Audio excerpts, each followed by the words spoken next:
fucking jets on.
Ah! Turn the fucking jets on!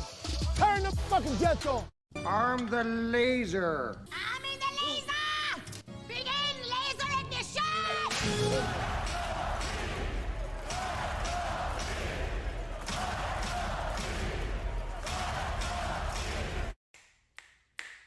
Deuce and Mo, Deuce and Mo, Deuce and Mo. They tell you what they know. Deuce and Mo, Deuce and Mo, Deuce and Mo. The podcast that you know. Deuce and Mo. Deuce and Mo, Deuce and Mo, Deuce and Mo. They tell you what they know. Do it for Deuce and Mo, Deuce and Mo. Hey. Do it for Deuce and Mo. When it comes to the Kings, it's my favorite show. Do it for Deuce and Mo, Deuce and Mo. Hey. Do it for Deuce and Mo. When it comes to the Kings, big hopes and dreams as we cover our kings. Never cover the kingdom, but we loving our kings. And we covered your prayers as we doing our thing. Big Deuce with the par, Lil Mo on the screen. Solo or together, still do it for team. Never switch up for $1 or revenue stream. So we always got each other, balance out the beam. Deuce and Mo, and that's the end of the theme song. Do it for Deuce and Mo. Deuce and Mo.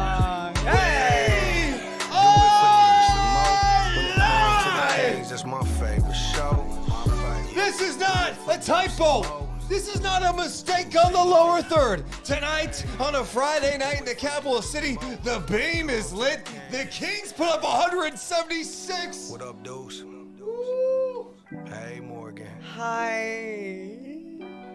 I'm rooting for y'all. What a night. Thank you. Oh. Let's go, Kings. It's time for the NBA universe to wake up. All the people sleeping on the East Coast. You're going to wake up to tomorrow morning and you're going to go on your phone and realize that the Sacramento Kings in the second night of a back-to-back use no excuses. They went to Crypto.com Arena where Russell Westbrook was making his debut, where the Clippers, Morgan, had a franchise record 26 three balls, and the Kings go down there, even though they were down 14 in the fourth.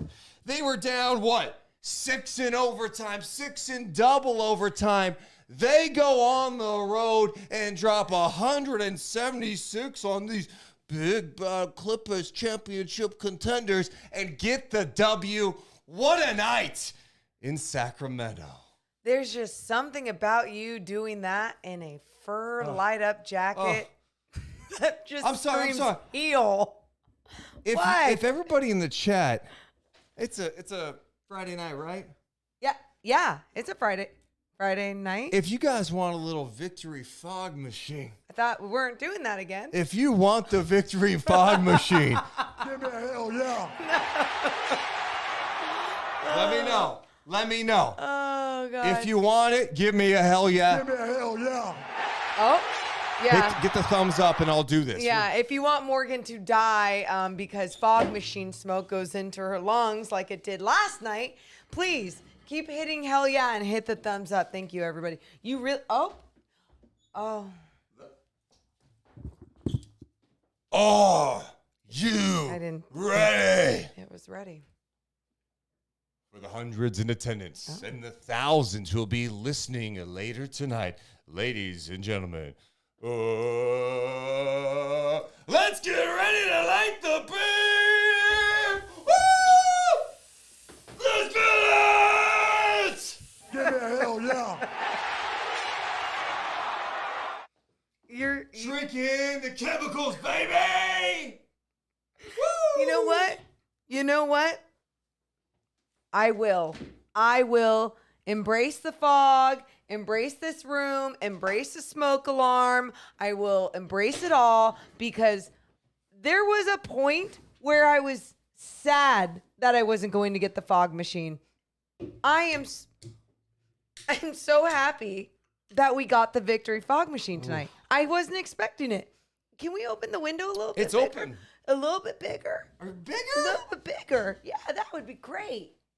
Yeah, a little bit of that would be great as well. I'm glad you didn't do as much as last night, even though this caliber of win deserves this room to be just smoked out. But at the same time, I want to be able to do a night chat, baby. My goodness, nothing like a little fog on a Saturday night. Oh, and before we start, because we may be on for a while tonight. Just buckle up. We may go all the way up until Kings OKC on Sunday. Wow. Move out of the way. Oh, I'm moving. Look at this. Shout out Dave Black Morgan. Dude. You guys see this? So cool. So cool. I know our background blurs up a little. Deuce, we'll show another image of it. It's a 3D printed Golden One Center with a beam. Oh, and he gave us this too. Look at this. It's a miniature version. There you go. Nope, you got to pull it back, bud. There you go. There you go. 3D printer right there of Golden One Center and a beam.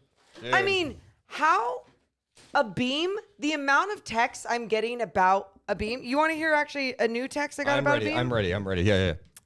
New favorite kink, beams. Oh, okay. Yep. Light the motherfucking beam. Yeah. A lot of mother effing beams text. But yeah, that's pretty much what I get after a historic Kings win like tonight. It was such an incredible win. We appreciate everyone being here live. I'm realizing before we start, we need to give some love to everyone here late on the Friday night. If you're here and you haven't hit the thumbs up button, go ahead and do that now. I'm noticing we're getting a ton of super chats tonight. Let's acknowledge those before we get going. Shout out to Swagman donating $10 saying Monk is him. Dude was a dog tonight. Him. Robertson Racing Inc. TV donates $5. The Rock with the Coast to Coast. The Rook with the Coast to Coast with the Big Jam. The Kentucky Connection. Kings are fire, Fox.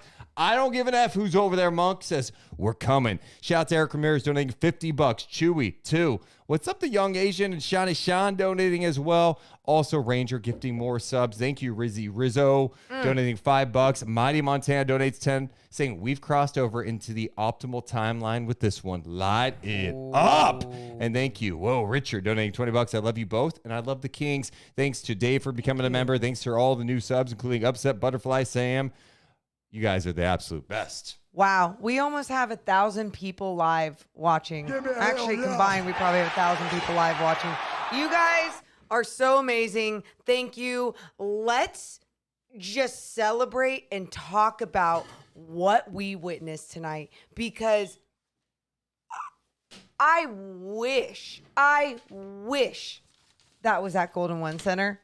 And I know I can't say things, can't think like that. Morgan? What? It was almost sweeter that it happened on the road. Okay. You know what I'm saying? Okay. Like, to do this in the second night of a this is incredible stuff. Yeah. This isn't like, oh man, well, this is crazy. They didn't play any defense tonight. This is one of the best basketball games you will ever witness. This is the second highest scoring game in NBA history. You saw studs like Fox drop a 40-piece, Monk a 40-piece, Kawhi Leonard. I want to talk about it. We definitely have to talk about a lot of stuff here tonight. Oh, did the Kings delete? No, they did not. No. Okay. No. I'm going to play this during the podcast, but Okay. before we get started, I want to set the tone. Okay. I want to play this before we start the podcast. Oh. If you guys missed it, do you want to get more fired up after this Kings win? Listen to De'Aaron Fox and Malik Monk talk to reporters tonight about going up against those big, bad Clippers. This is a statement that you guys have made tonight as the Sacramento Kings. Was it thoughts about Westbrook or was it thoughts about us? Because I don't give a fuck who's over there. Yeah, we ain't worried about that. It doesn't matter. Man, we here. You see the league, the talent in this league. There are a lot of talented teams. Obviously, he added talent to this team, but we come in, we worry about us. We here too, though. We coming at everybody, for sure. Coach said before. Turn the fucking Jets on. Turn the fucking Jets on. We're here. To set the fucking tone? Let's go. I don't give a fuck who's over there. This team officially has arrived tonight, and let's get down to business. Thank you. You guys, if you're here, how many thumbs up do we have? We have 482 thumbs up. Needs to be at 600. Let's get it going. Give me a hell yeah. We're going to start the podcast. We'll talk to you. We're on Twitter Spaces. I know, my bad. I had the wrong thing going. My bad. We're going to talk to people on Discord as well. Deuce and Mo, we're coming down. 3, 2, 1. Hit the music. Deuce and Mo. Deuce and Mo. Deuce and Mo. They tell you what they know. Deuce and Mo. Deuce and Mo. Deuce and Mo, the podcast that you know. Oh, welcome into the Deuce and Mo podcast, recording this late on a Friday night after one of the most epic games we've ever witnessed, not only in Kings history, but in NBA history. Ooh. On the second night of a back-to-back, the Kings go to LA, taking on a Clippers team that's deeper than ever. Stars galore. Russell Westbrook's got in the building now? Yeah. He's there? He's showing up, He's there. Well, the Kings fought. They battled. They were down 14 in the fourth quarter. They were down at overtime. They were down 6 in double overtime, and they escape with a crazy 176-175 game. Are you kidding me, Morgan Reagan? Kings get the win. Incredible. That was so fun. I was already entertained at the start of that game. I'm like, oh man, we're getting a good one here tonight. Going into the half, I'm like, it's a good game. I good basketball on a Friday night. I'm good.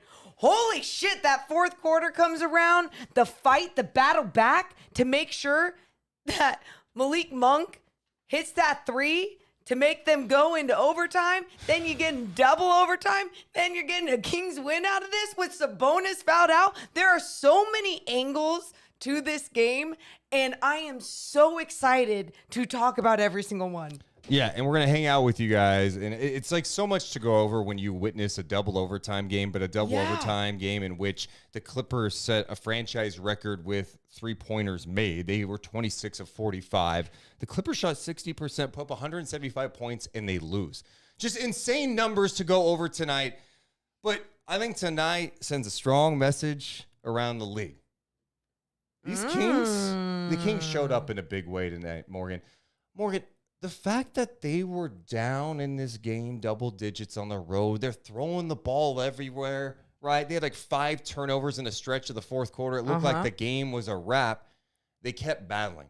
And they did it because they played with intensity. They played like a team that understands a mission at hand, and that is to end a 16-year playoff drought. For them to come out in the second night of a back-to-back, compete like this, perform like this. De'Aaron Fox saying, yeah, I'm a damn star, dropping 42 points, clearly gassed at the end of the game, still coming up big. And then Malik Monk dropping a career-high 45 points. 2 Kings players with 40 or more, the first time that's ever happened in franchise history. This is insane, Morgan. This is big-time shit from the Sacramento Kings. It sure hell it is, Deuce. And it's pretty wild because what we just witnessed 24 hours ago against Portland, how the Sacramento Kings came out with a Dameless and Jeremy Grantless Portland Trailblazers team. It was shit.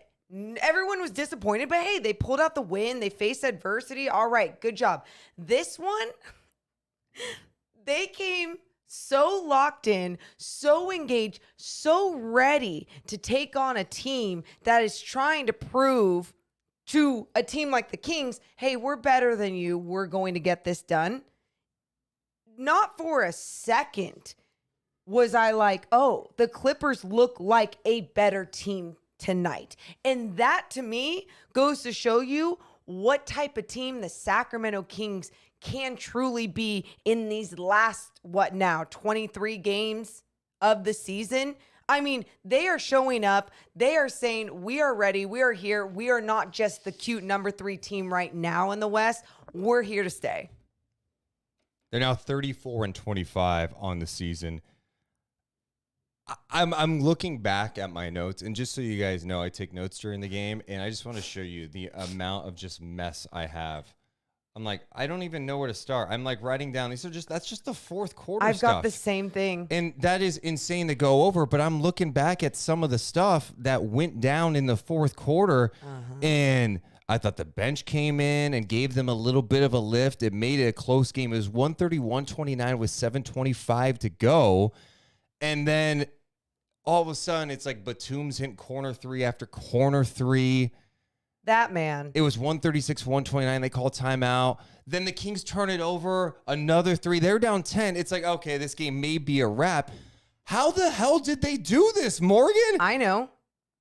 Some defense came into play. Dude, that fourth quarter, the 2 steals? The offensive foul? That's what's wild about this, because I know when you look at the score, you're going, where the hell's the defense? I think even after that first half, you're going, hey, where's the defense?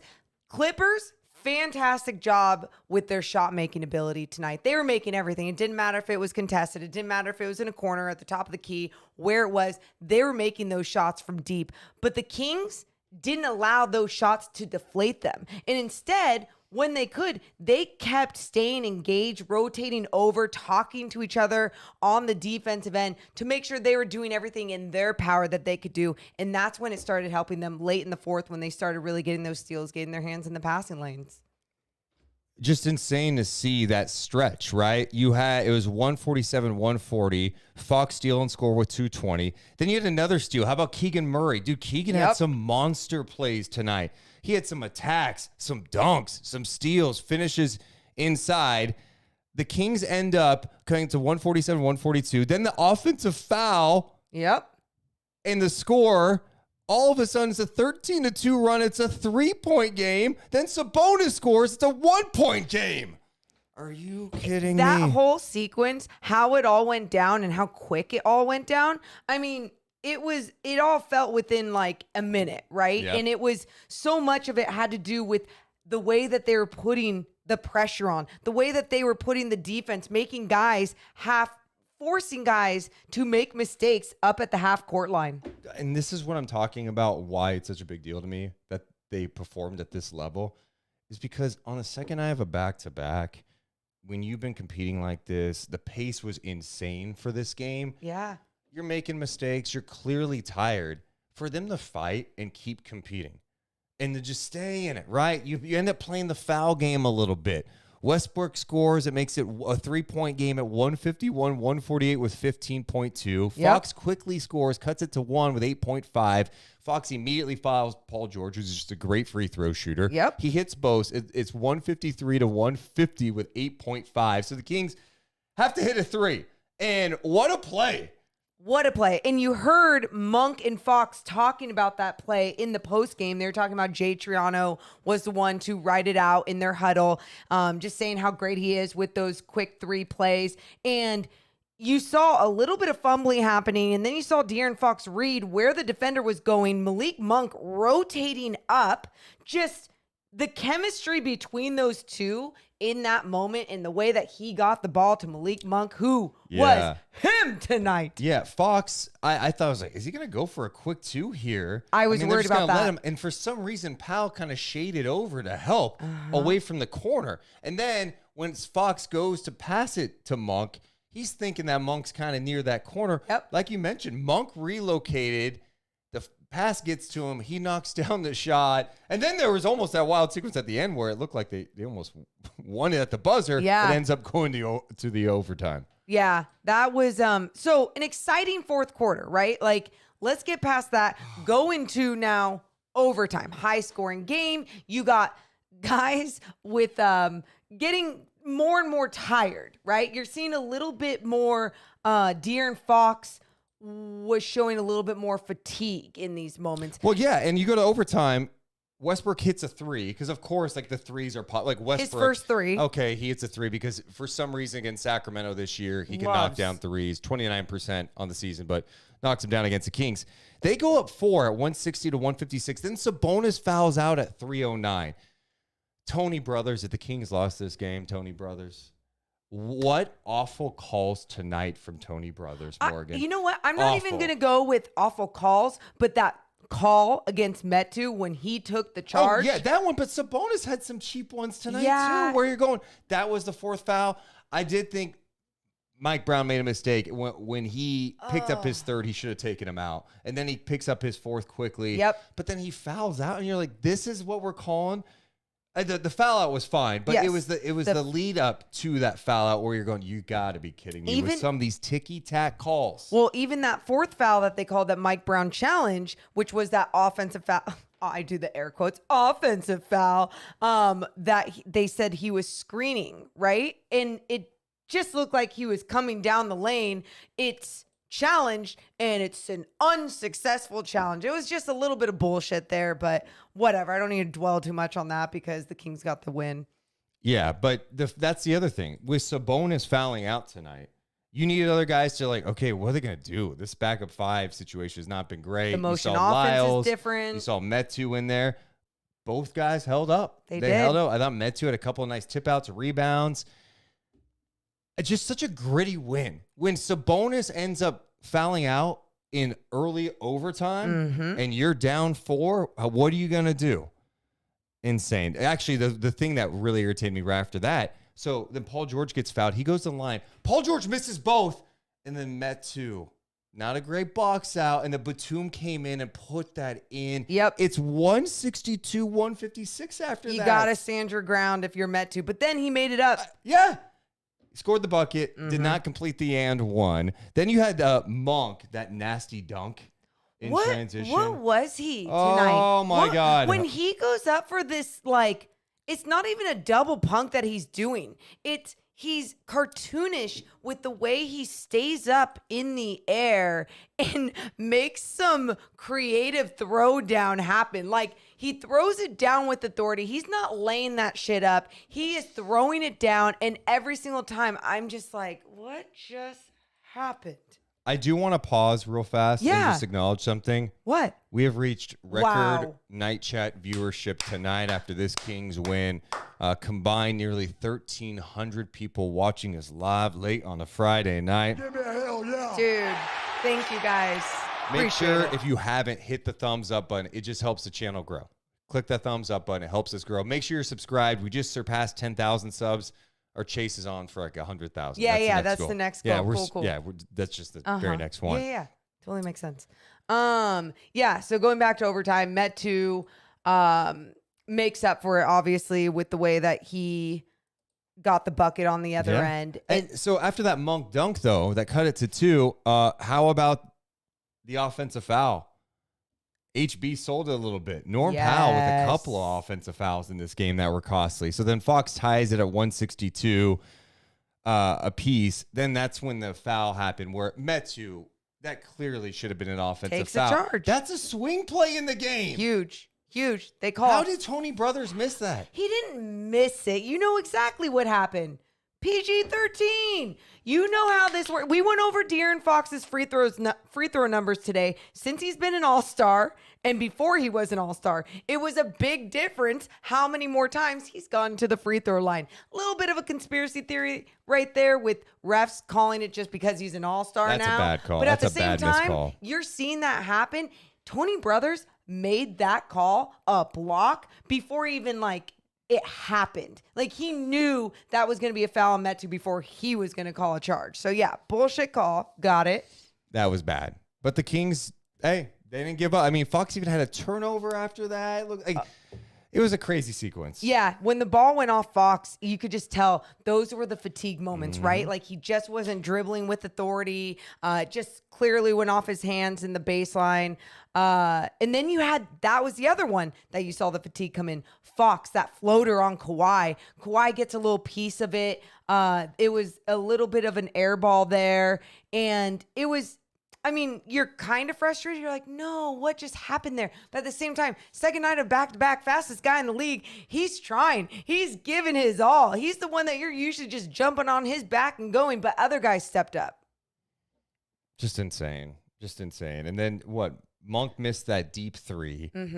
Metu was able to get that rebound. Then Monk was able to get that second chance basket right. He headed to the line after that point. So we ended up going to double overtime, and that was insane too. I mean, there's so many big plays in this game, and it's weird that in a game where you see so many points scored, the second highest scoring game in NBA history, you can point down the stretch to some like key defensive plays. Like Fox had a couple of big plays. Fox knocked the ball away from Plumlee. That was huge. Never thought that we'd be talking about the Kings defense in a win like this. It really came down to their defense and their hands getting into the passing lanes, them really disrupting the Clippers offense at the end of the fourth, at the end of overtime, and then at the end of the game in double overtime with the way that they just made sure that they would gain the possession back after they screwed up a few times. They just had that will tonight. They just wanted it so bad. You could see it on the defensive end. Yeah. And I thought a couple of key things that happened late too is like Paul George wasn't playing at the end of this game. And I think it might have been like a minute restriction thing, which is weird because he ends up playing 40 something minutes. You're going, okay, what was the minute restriction then? Whatever. He was not playing at the end. And then Westbrook fouled out. So they go with Eric Gordon. And hey, Westbrook in his debut was able to create some things tonight, right? And you see the potential with him. There's a couple of plays he was working off ball, and you're like, God, this is a Westbrook we didn't see at all with the Lakers. Yep. With this system, with Ty Lue putting him in spots to succeed, Russ had some nice plays creating for others today. I'm trying to look. He ends up with 14 assists in his debut. I didn't even look at his number. 17 points. He had 14 assists in the game. He did have 7 turnovers.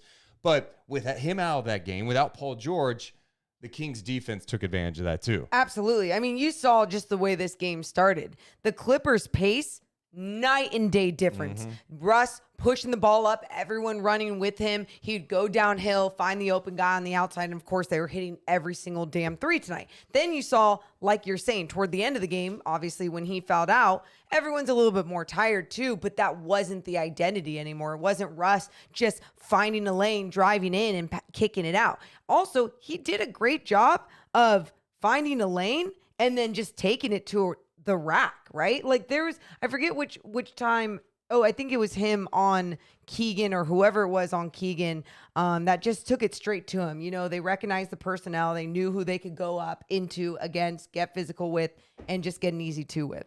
You want some insane stats from this game? Yeah. You ready for some of the insane stats? Yeah. So the Kings win 176, 175. They shoot 58%. They put up 111 shots in this game. They're 18 of 41 from 3, 28 of 35 from the free throw line. How about this? The Sacramento Kings tonight had 6 players with 2 or more steals. No shit. HB had 2. Keegan had 2. Keegan also had 15 points on 7 of 12. Kevin Huerter had 2 in 21 minutes. De'Aaron Fox not only had 42 points, he had 12 assists, 5 steals tonight for De'Aaron Fox. He won the Defensive Player of the Game chain. Malik Monk, he didn't have a steal, my bad. I was looking at the wrong one. What's above him? Trey Lyles had 2 steals, and Metu playing the passing lanes late in that game. He had 2 steals as well. And for someone like Chimeze Metu, I love seeing when he's locked in and disciplined on defense, especially when he had to step up big. Because even on that sideline out of bounds play, when Batum was taking it out and he was just jumping up and down, like that's why you keep a big guy on the ball. Like you don't waste that, right? And they just did a great job. He tipped it. They could barely get it in until they finally got it into Kawhi on the next time. It's weird when you're trying to reflect back on a game this immediately after it happens. And I appreciate you guys in the chat too. You guys can hop in Twitter Spaces if you want to talk. I'll also drop the Discord link if you guys want to use your voice and chat with us. But like this game, how about Kawhi Leonard in the third quarter had 21 points? He had 21 points in the third quarter. Well, he was making every single three. Every single three. I thought Kevin Herter had a great tweet after the game that like really says it all about what we witnessed tonight as basketball fans. And that was just the quality of play. This is coming from an NBA player. I love that. And here's what he said after. Might have been the highest level game of basketball I've ever been a part of. Both teams. Shot making, execution, everything light the beam. I even saw our guy Kenny Caraway from D-Lo and KC had a tweet, and I completely agree with what he said about this. It was, everyone's talking about the defense, and come on, this is just bad. This is just an all-star game. I'm trying to find the tweet. He was tweeting so much. But his point was like, this was high-level basketball. It was. This wasn't like, you can go ahead and just lay things up. This is going to be... Kawhi Leonard had two guys on him burying threes.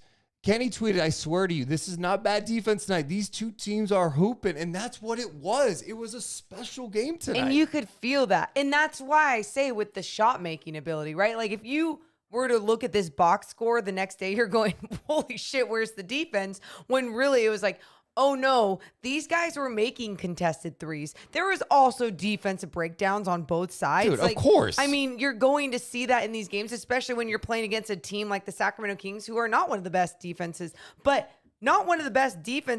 and most of your guys got a steal tonight. Dude. You got the W, and a team scored 175 points on you, and you still won the game. 125 points, and how many threes?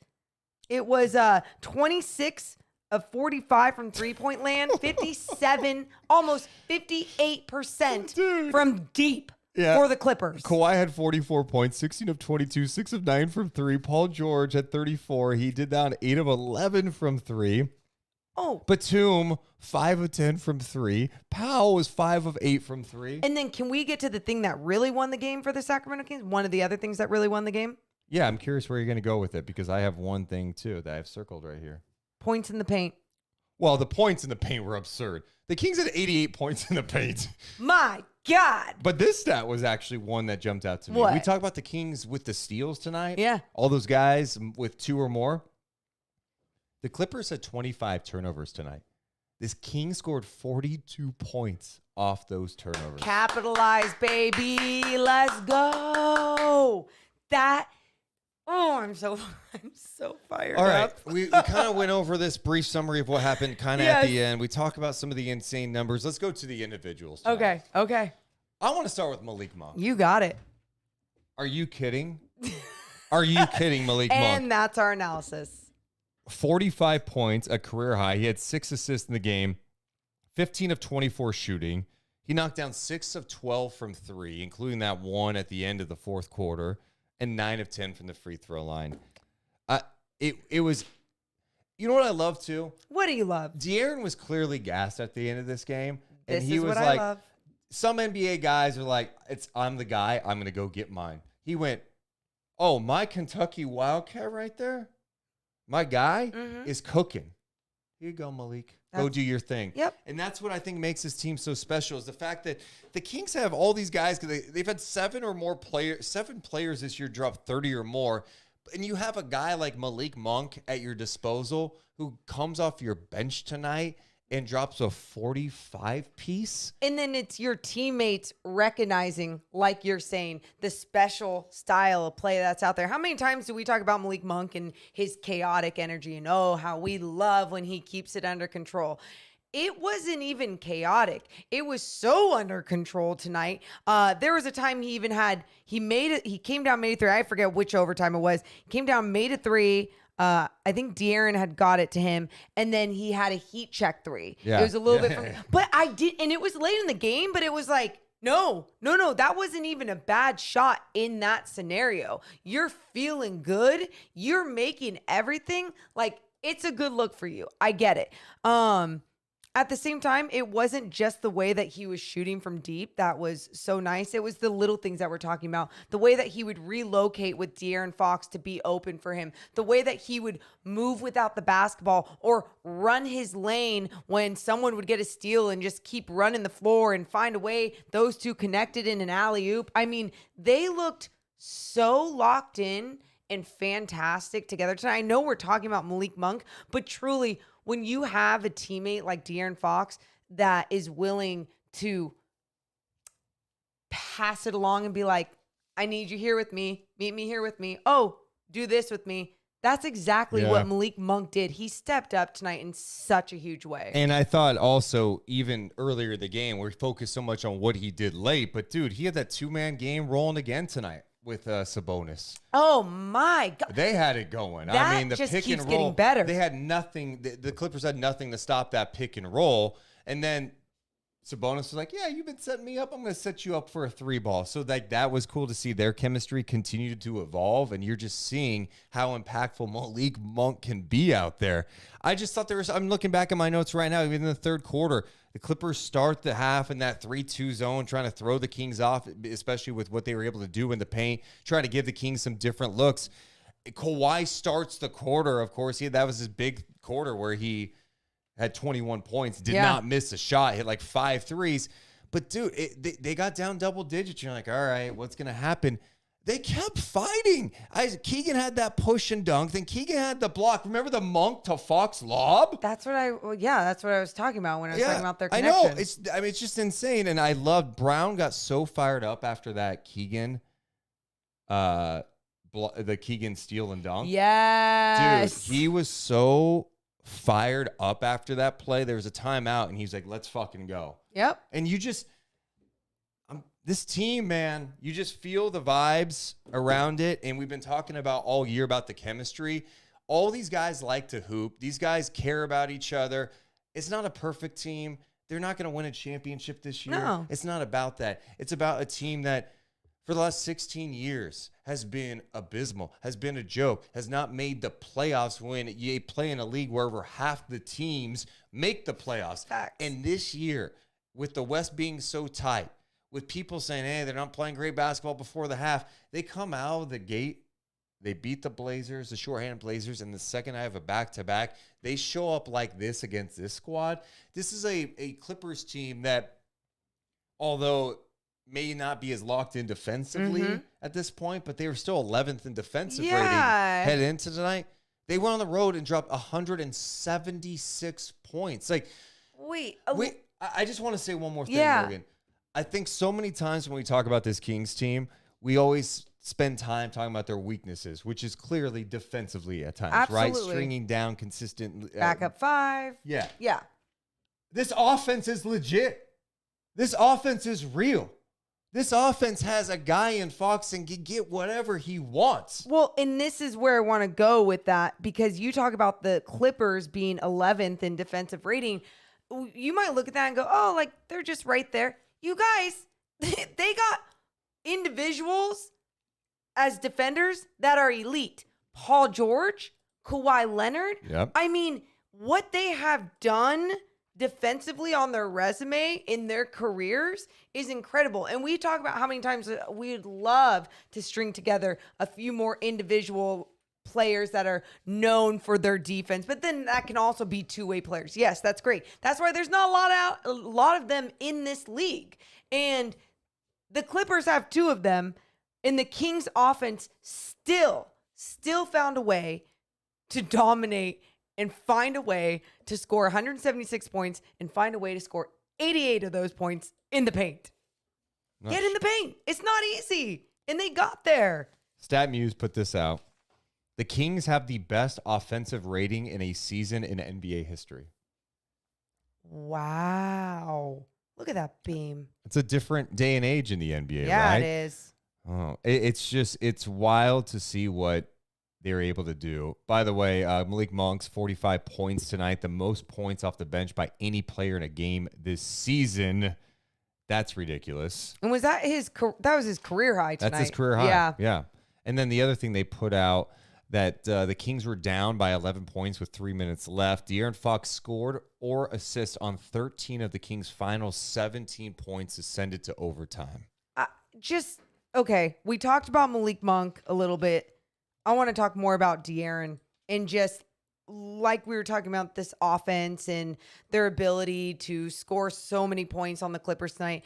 But you look at De'Aaron and how and why he's such a big part of that. The way that any defense in this league collapses on him and tries to stop him, and he still finds a way to get a floater, to get all the way to the rack, to get a midi, to somehow still knock down an outside shot. It's everywhere, Deuce. Morgan, the other thing about tonight is they were trying to deny him, right? Like, the Kings were inbounding the ball, but Toombs like, you're not touching it. They were like, you're not touching the ball. You've been this good. We're not letting you have it. They threw everything at him. And then on the flip side, there are times tonight Brown's like, yo, you got to go defend Kawhi Leonard. Like, this guy's cooking. We need to throw different looks at him. You got to go ahead and try to do that. Oh, by the way, you got to carry us and score buckets. You may have to be on PG-13. It's been incredible. And then Will Z put some stats out tonight. Fox tonight in clutch time, 9 points, 5 assists, 2 steals.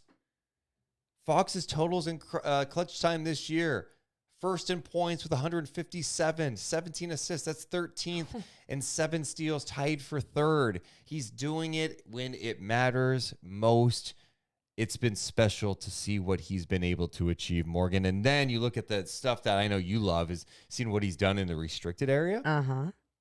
His restricted area field goal percentage now sits at 75% on the season. In his last 10 games, Fox has shot 31 of 35, 88.6% in the restricted area. Dude, it's insane how he gets where he wants to get on the floor. I mean, you know how frustrating that is for other teams and other coaches being like, hey, you got to keep this player out of the paint. How many times, how many years have you heard a Kings defense year after year after year have that problem with so many different very talented individuals in this league, right? Like, they still have that problem, of course. It's so fun having one of those guys on your squad that can alter a game plan for an opponent finally. And then the other thing I just wanted to mention really quick was when Will Z had those crunch time stats and clutch time stats, and he had the steals. The steals is what stands out to me. I mean, you have your leader who is not only making everything on the other end, getting into the paint, but is working his ass off on the defensive end, putting the perimeter pressure that we have talked about for so long, putting that perimeter pressure on and turning them into steals.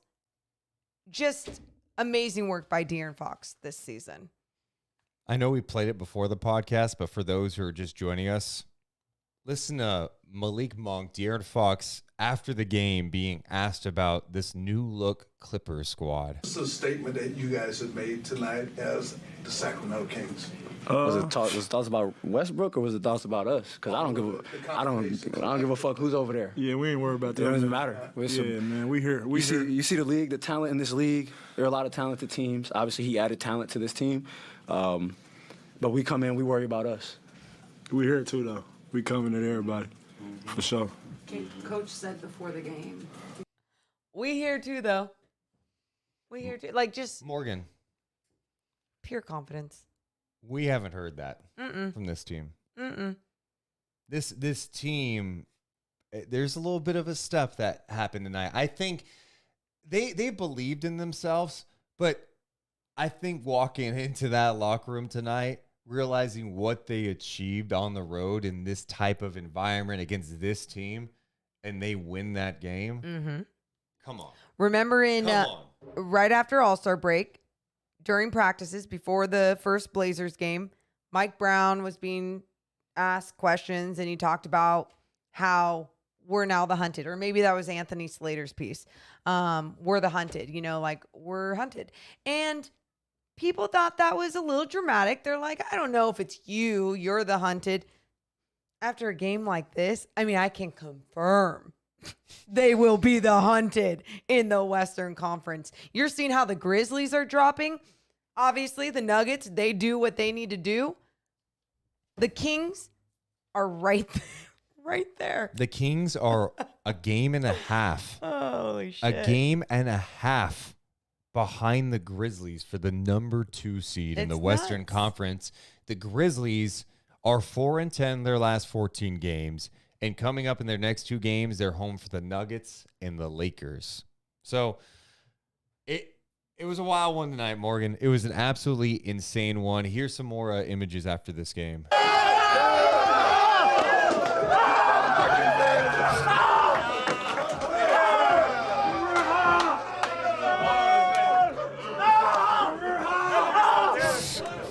So chain goes to Boxing!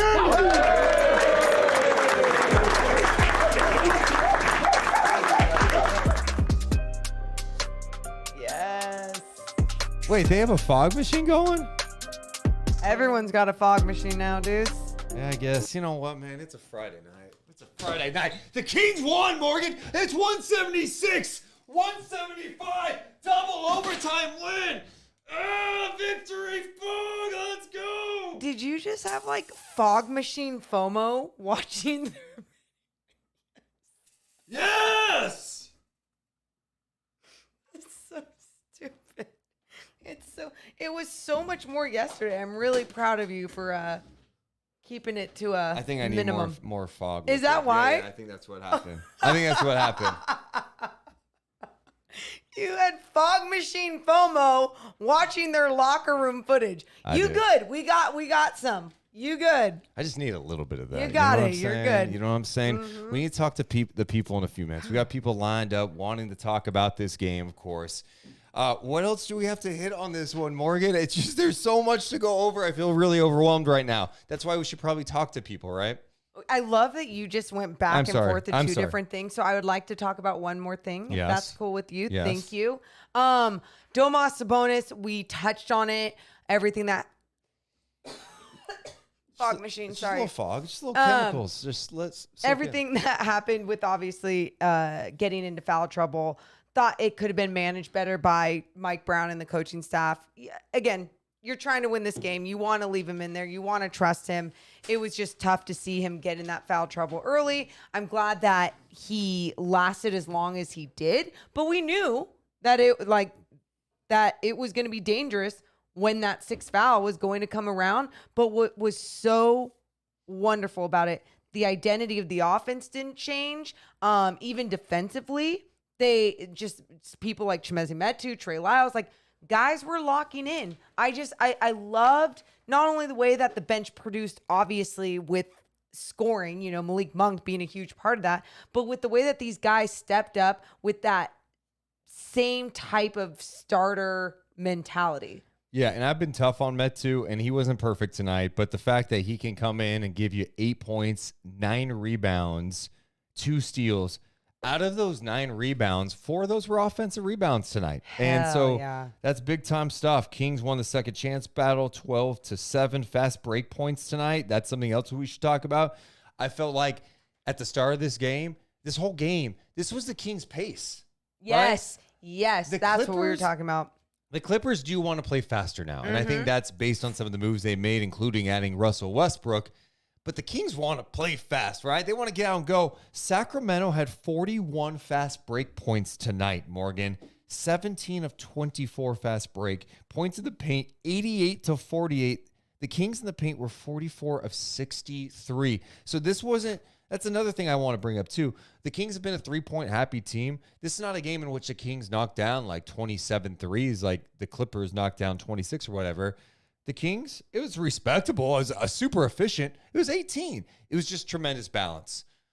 In the paint, fast break, getting to the free throw line. The only guy that really struggled at the line tonight was Fox. 6 of 11.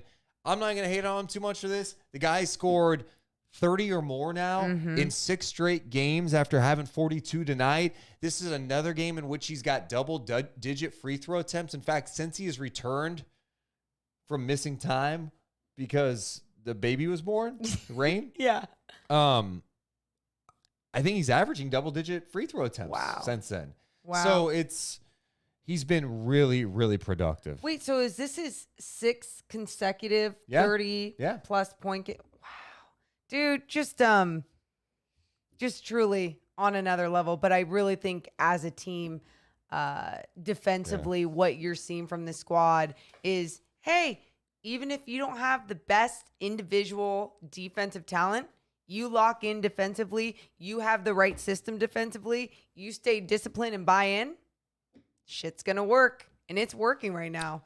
In the chat, we have so many people chatting. We appreciate you guys. I feel like I've been neglecting you guys in the chat because we've just been blabbering here, but we appreciate you guys. SB says we should check Monty McNair, the GM's Twitter. Let's see what he has to say. Let's see what he has to say, huh? Well, not sleeping tonight, Beam Team. Okay.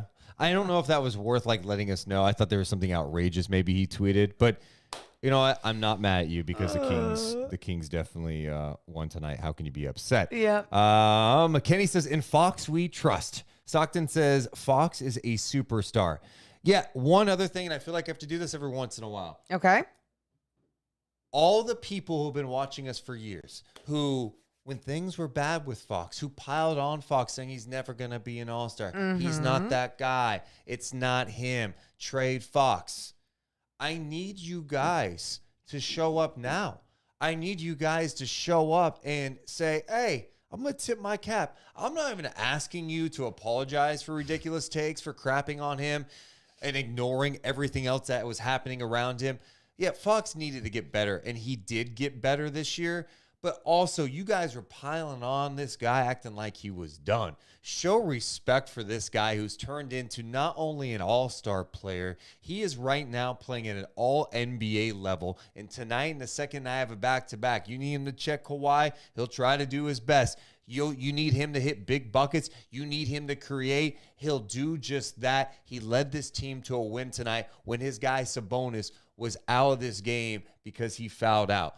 Give this guy his love. The NBA world needs to wake up when we're talking about De'Aaron Fox because there's so much talk about all these other point guards. People were making fun of him in our own Discord about he didn't even score in the All-Star game. Well, guess what? Tonight, in a real game against real competition, against real competitive fire, he showed up in a big way. Give this guy his love. He showed up. He showed up, and he keeps showing up on a consistent level. And it's, I'm with you. I wish all those people would just come on back and give him the love that he deserves. Don't even need to say you're sorry.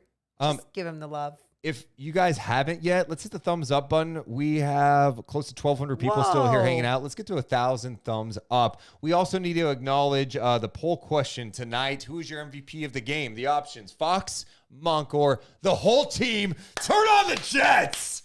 The winner right now is Malik Monk at 43%. Morgan Reagan. But the whole team is right behind him at 40%. I love to see.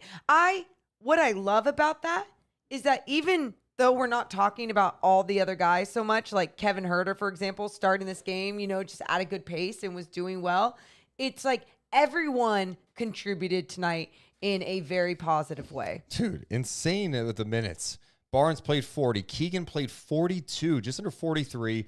Sabonis was limited to just 31 minutes. Herter played 21. Fox played 45. 40 for Monk, 21 for Metu, 18 Lyles, TD 13, and just under 14 for Davion. Do you want one nitpicky? Oh, go on. I just, real fast with Davion, and I know people want to be critical. Dude had some nice defensive plays in this game, especially to help the Kings kind of rally in that second half. My nitpicky criticism of the night? Yeah, bring it. Okay. It would just be, again, he's a rookie, Keegan Murray. In these big moments, you can tell he doesn't want the ball. Yeah. You can, and right there, when a team knows you don't want the ball, you are out of the picture. You are not a threat. Now, De'Aaron Fox is such a big threat that there's times people still can't stop him, even though they know that you're not a threat. I just would like to see him, hopefully, as he keeps growing in this league. Dude, he's showing so much growth the last couple of games, especially tonight with some of the takes to the basket. Yeah. Go dunk. He's dunking now. I'm loving it. Yeah. Dude, he's got to be good. Great job tonight. That's just my one, I want that to tweak over time. We need some super chat love. We always acknowledge everyone here, but especially the people who decide they want to actually donate. You guys are amazing. Thank you. Thank you, Richard. He donated $20. I love you both, and I love the Kings. Appreciate IPH for subscribing. Diehard Sacramento Kings fan just donate $10. Appreciate you. Thank you. Also appreciate Lee Adams donating $5. Monk, are you not entertained? Is this not why you are here? I'm loving the energy. Emmanuel with a really random super chat, $20 saying, I saw Tony Brothers eating fish tacos at Rubio's once. That mother effer ain't poop. Okay. Yeah. Citro donated $5 saying, who else is already looking forward to the future ESPN 30 for 30? It's the Beam Team episode that this team deserves. Appreciate Trenton Ty for subscribing.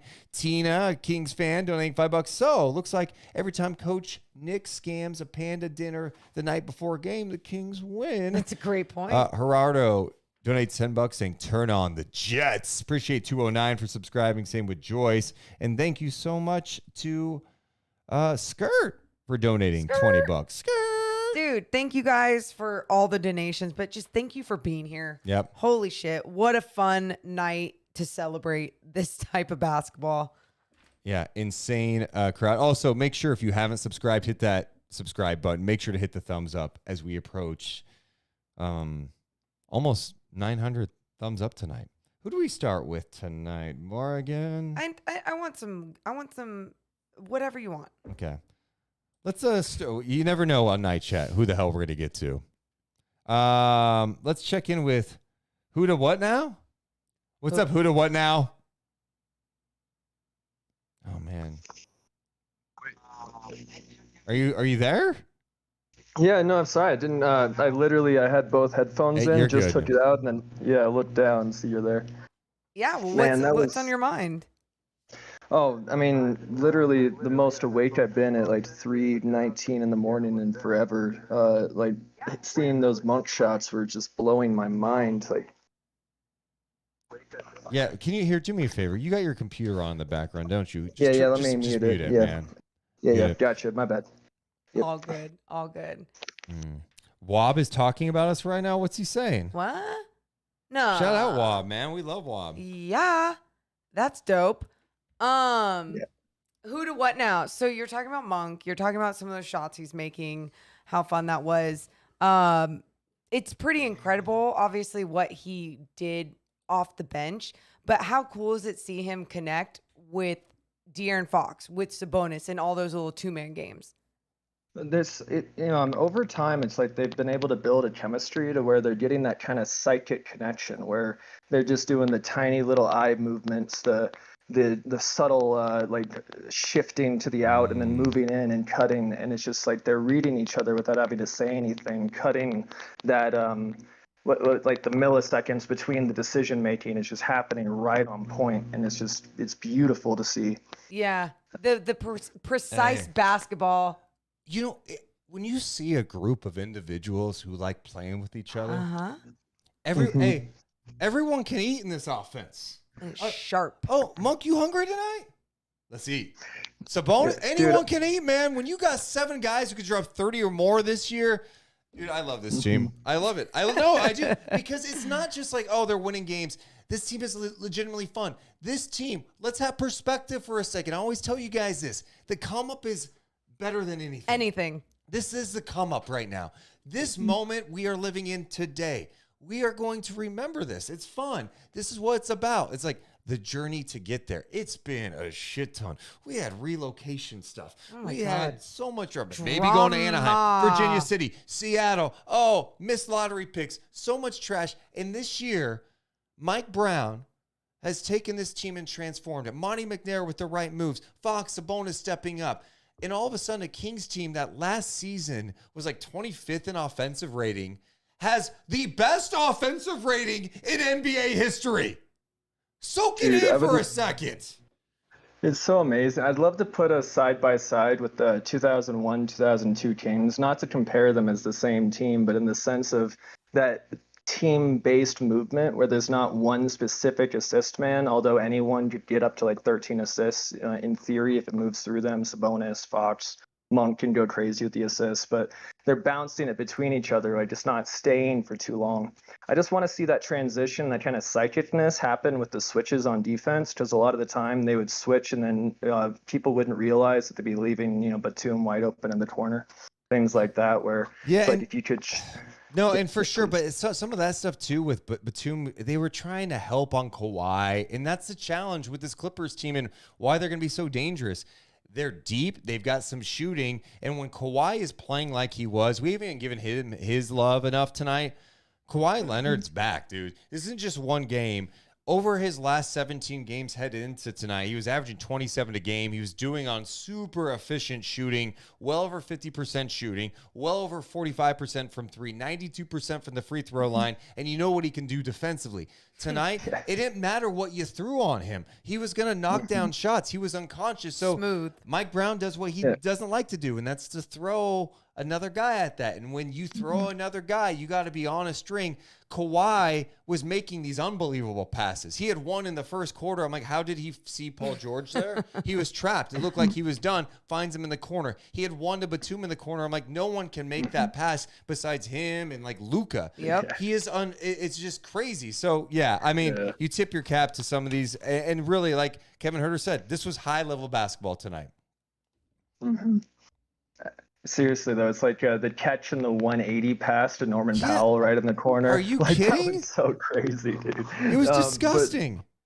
But somehow, like that's let's say with the Suns game, and when Devin Booker was going off, we couldn't figure out a way to somehow like break the star power with our team. But this time we just kept on fighting, and no point did we give up. And that's why I love watching this team. They can be down 15 in the fourth, and a tiny part of me is like, I'm not turning this game off. Ever. You're never wasting your time as someone that's like consuming the game, right? As a fan, you're not wasting your time, and that's one of my favorite things about it. It's like they're giving it their all, but you're also being entertained. You're also watching a fun style of basketball that is most likely going to be sustainable and help young talent develop here in this organization. It's great. Absolutely. I love how Mike Brown tests the players. Like, yeah, at least throughout the most of the first half of the season, he was putting all these different lineups, putting different players in positions in the later game on defense, testing them all the time, so that when these moments come, we can just go into the bench, and when things aren't working, we throw Monk in. We have Davion sticking Russell. You know, like things are able to be a lot more free flowing based on the situational need, which is just amazing knowing people can step up. Well, man, I appreciate you checking in. We're gonna get some other people too. All right. Of course. Yeah, much love. Yeah, dude, take care. Thanks, appreciate guys. you, man. Appreciate you so much. All right, let's go next. Let's check in with, let's go to our guy, Praneel. What's up, Praneel? Praneel, are you awake? Yeah, you're here. What's up, dude? What's up? I was doing my CSA project. I am actually pretty behind on that, but like, I honestly don't give a fuck because like that was the most amazing game I've seen in my entire life, and I am just wow. Wow. Give me your favorite part about tonight's win. I love that he's speechless. Yeah. All right, so there was like three favorite parts. First favorite part, Keegan went coast to coast. I think in like the fourth or third quarter, he like got a rebound and just went coast to coast. And I've never seen Keegan do something like that. And I was like, wow, Keegan Murray. I am shocked. And like it's like today you saw a bit more of an aggressive Keegan Murray, I thought. He was taking more late in the game. I think he just kind of like was scared in the moment. I don't know what it was, but like he was a little bit less. But like before everything started going crazy in the fourth and like the OT and everything, he felt more aggressive. He was trying to attack more.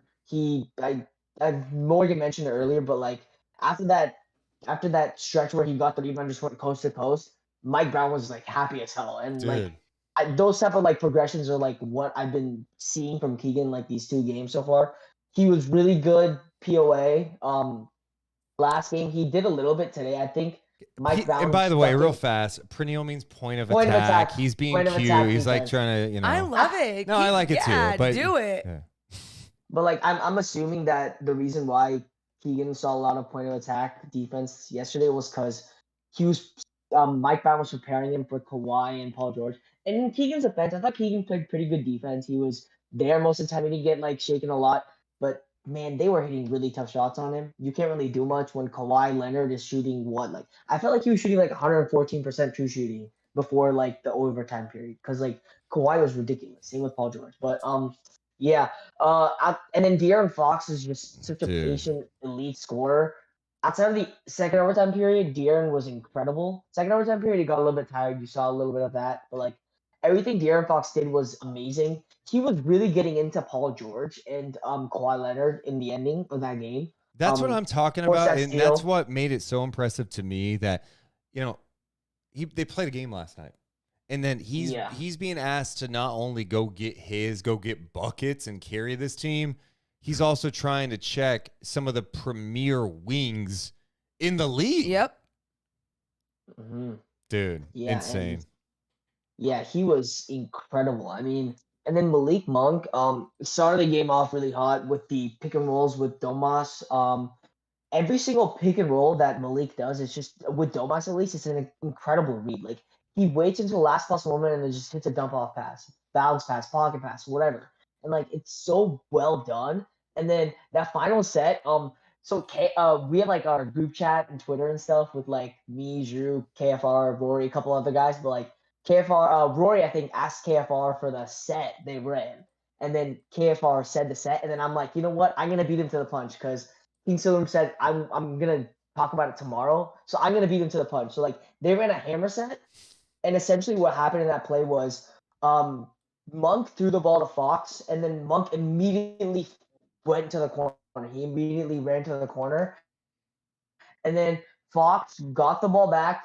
I think it was Trey Lyles set a little bit of like a screen for him so that he could get more open space. He cut down, got underneath the basket. What happened on the other side of the floor was that Malik Monk was Keegan Murray set a down screen for Malik Monk to come down. So Keegan Murray set a screen. Malik Monk came off that screen, caught the ball and shot the three. That's essentially what a hammer action is.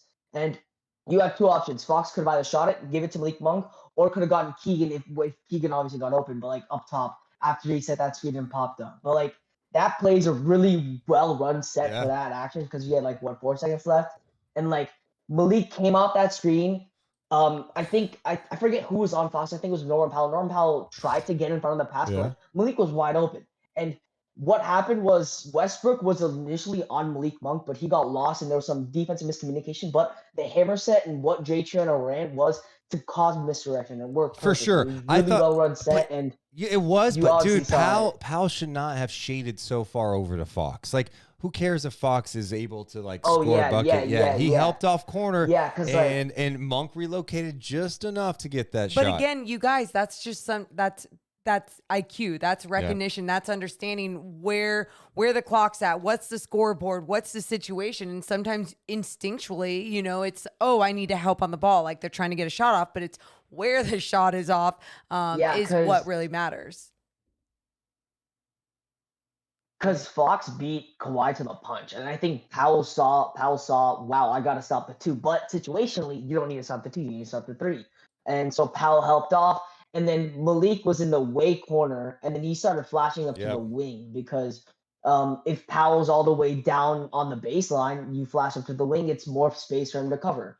And then I'm actually looking at the picture right now, but like Westbrook was completely lost because after Malik started flashing, Westbrook expected someone else to take over because it's not the system. He's not used to the switching that the Clippers do. He's used to whatever the Lakers run, but like he wasn't used to that, so he was just completely lost in that possession, meaning Powell's over helping. Kawhi is behind Fox, even though Kawhi played good defense, was able to force Fox all the way to the baseline. And then Malik is wide open and was able to hit an open three. Dude, it was so precise, so nice. And just like you were saying, the two-man game with so many of these guys leading each other with the pass, just everything was so sharp tonight. It was great. Pernille, you're the man. I appreciate you. We're going to get some other people. Someone who is already in the chat. Mod Todd says, was asking, how old is this little basketball guru? Well, Pernille is 16 and he's a man. Pernille, thanks so much, man. Good luck tomorrow. All right, there's Pernille. Dude, I love Pernille. I love he's breaking down a set right there. So Fox ended up hitting the go-ahead basket with 36 and a half seconds to go, 176 to 175. I thought I had more of these highlights, but I do have a Malik Monk 3-pointer that was big that cut it to 1 with a minute 21 to go. Do you want to hear what it sounds like? Hell yeah, I This do. is from the G-Man, Gary Gerald, who, by the way, this was his 2,999th game he has called for the Sacramento Kings. The next one's 3,000. Powell drives inside, up and down, move up the rim, no good. Ball tipped out of the wing, and Fox has it. Fox cruises up the right side of the floor, puts on the brakes at the free throw line, gives to Monk, rocks, fires for 3. He's got another one. 45 points for Malik Monk, and the Kings are right back in it, trailing by 1. You realize this guy's like in his 80s? Yeah. This guy's sharp. He's ready to go. He's fired up. I love it. He's so every time I'm still amazed with his call. And by the way, I just want to give some love to Mark Jones as well, because toward the end of that game, it was so fun on the television broadcast, just the way that he was so into it, so excited as well. Dude, appreciate all you guys being here. Let's get to 1,000 thumbs up. That would help us grow so much. Let's get to 1,000 thumbs up, and make sure to hit that subscribe button too. All right, let's get to this SOB. Let's check in with Nick. What's up, Nick? What's up? So I want to show you something really quick. Okay. This is from. This is the shirt I got in the mail today. This is from Royal Light the Beam shirt from Royal Rebounds. Hell yeah, So light cool. the beam. All right, cool, man. It's from Royal Rebounds. Yeah, That's nice, awesome, nice. Nick. All right, so what do you like about tonight? This game got crazy. It got crazy. Yeah, you know? it did. I thought they were gonna play all night long. Yeah, I think we all did for a second. I didn't know when this one was going to end. What was your favorite part? My favorite, Kyrie was making all these threes. And the Kings were Kawhi, you making meant threes, Kawhi. too. You meant it's late tonight, so you said Kyrie. It's Kawhi you're talking about. Kawhi Leonard was Yeah, gonna you got it. he was making threes too, and the Kings were making threes too. Amazing. And you know what else is amazing? You have food on your face again, Nick. How do you have food on your face? We teach you to wipe your face. I had bananas. Wait. Multiple bananas? You had like two? Just 2 of them. You had 2? Eats 2 bananas. Nick does. I had Little Caesar's pizza tonight for dinner. Okay. All right, Nick. Why not score 176 points? Why not? Why not? Can you put the fire laser on, please? for me Okay. You tonight? know what? The people probably want it to. Well, go ahead, Morgan, if you don't mind. Oh, Or you. no, not anything for you, Nick. Arm the laser. Arming the laser! Begin laser ignition! Fire the laser! Yeah, it's fire laser. Hey, so I just want to say, just to let you guys know that OKC lost tonight against Phoenix Suns. And they're going to lose Sunday to the Sacramento Kings. Yes, and we're gonna light the beam. All right, Nick. We have so many other people we got to talk to. Sleep beams, all right? Morgan, are you beaming? I'm beaming, Nick. I'm beaming. Sleep beams. Are you doing I'll- ABC Sports I'll be on Sunday? Sunday, she will be I'll on. be All there. right, sleep beams, okay? Say sleep beams. Sleep beams. Thank Sleep you. beams. Favorite thing about Nick? He makes me do that whole thing, and then he doesn't even acknowledge, doesn't even give me like a good job. It's just like, all right, yeah, I'm going on to the next thing that I want to talk about. What is up? Oh, wow. Look at this. It's like a throwback night. It's late. Drew Mack is in the building. Let's welcome Drew Mack. What up, Drew Mack? Hey, yo. You guys hear me? Hey, Yeah, yo. dude. What's up, man? Hey. So I just wanted to hop in real quick. I know there's a lot of people that want to chat. I'm not going to break down the entire game. I don't really think I need to. Pernille pretty much covered everything. Do want to give you guys like a huge congrats, though, on 10,000 subs, because I wasn't up the other night when you guys, I guess, had the, what was that, last night, I guess? It was last night, yeah. Yeah. Yeah. So, I mean, it's a huge accomplishment. And, Well, dude, thank you. yeah. I hope we can like look back at this when we hit 100,000. Remember when we were like so happy about 10,000? Wait, we were happy. No, You gotta appreciate each milestone. If we talk about appreciating the journey, we literally appreciated when it was 1,000. I remember we hit 2 and we were like, dude. It was Yeah. awesome. It's No, yeah. I think all those little things are awesome. So no, thank you, Drew Mack, for all the support over this time and being here to celebrate it with us too. Of course, yeah. You guys know I always got you. I mean, outside of that, I guess I'll just like take it in another direction. I have like just a quick question for you. Sure, you guys probably already talked about the PJ Dozier signing. You know what? We but have not talked about that yet. okay, I was just wondering, is he probably going to stick with the main roster, or does he have any ability to go down and play with Stockton at all? They can, yeah. So just for Drew's bringing this up, so we found out after the game, Woj posted that Kaziak Paul is having like season-ending surgery, so the Kings are waiving him, and they're signing PJ Dozier, who's playing for the Iowa Wolves in the NBA G League. He was with the Kings on a 10-day contract, 2 10-day contracts earlier this year. Some will know him. He spent time with the Denver Nuggets too. Super talented player, coming off an injury. I think they really like what he can bring. But to answer your question, yes, he is signed for the rest of the year with Sacramento, but they can assign him to the G League. So That's pretty cool, Ben. Just because the Stockton team obviously going to take a hit without KZ being there, and to just get another wing in there and get him some playing time. Like if he's not getting any run with the main roster, would be pretty cool because he showed some flashes inside the bubble. I know a lot of people like to say like the bubble wasn't real, like like get over it, like Mickey Mouse championship, like whatever you want to like. I guess I kind of used to describe that time frame. But he was playing on a team that was pretty similar to the way we play with Sabonis because, he was next to Jokic and all that. So yeah, and he knows Jordy Fernandez. To keep an eye on. To me, it's like one of those things you take Low a risk risk, on. yep. Absolutely. I love that after the Kings win this epic game, 176 to 175. Drew Mack is such a nerd that he's like, hey, let's talk PJ Dozier. Can he be assigned to Stockton? And what could he bring to the team? You're insane. I appreciate you, man. It's the little things, I know. All right, man. All right, I'll let you guys go, though. All right, Drew. Don't be a stranger, man. Come back soon, all right? All right, later, guys. Bye, All Drew right. Mack.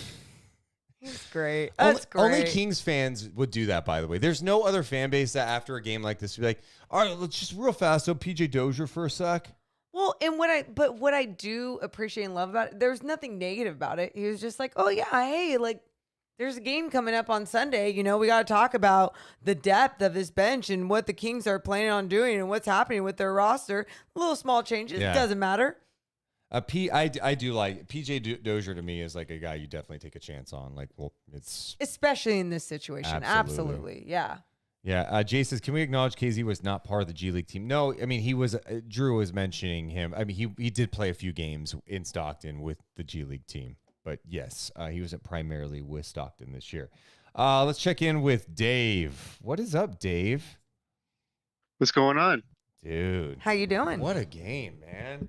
We were in Discord chatting about this, Morgan, during the game, and Dave was right. He was talking about, I was like, dude, this is just high-level basketball. Like, what we saw tonight, and I know we love to, like, shit on bad defense, and, yeah, it wasn't perfect tonight, obviously, when you see this many points scored, but, man, it was just high-level basketball tonight, Dave.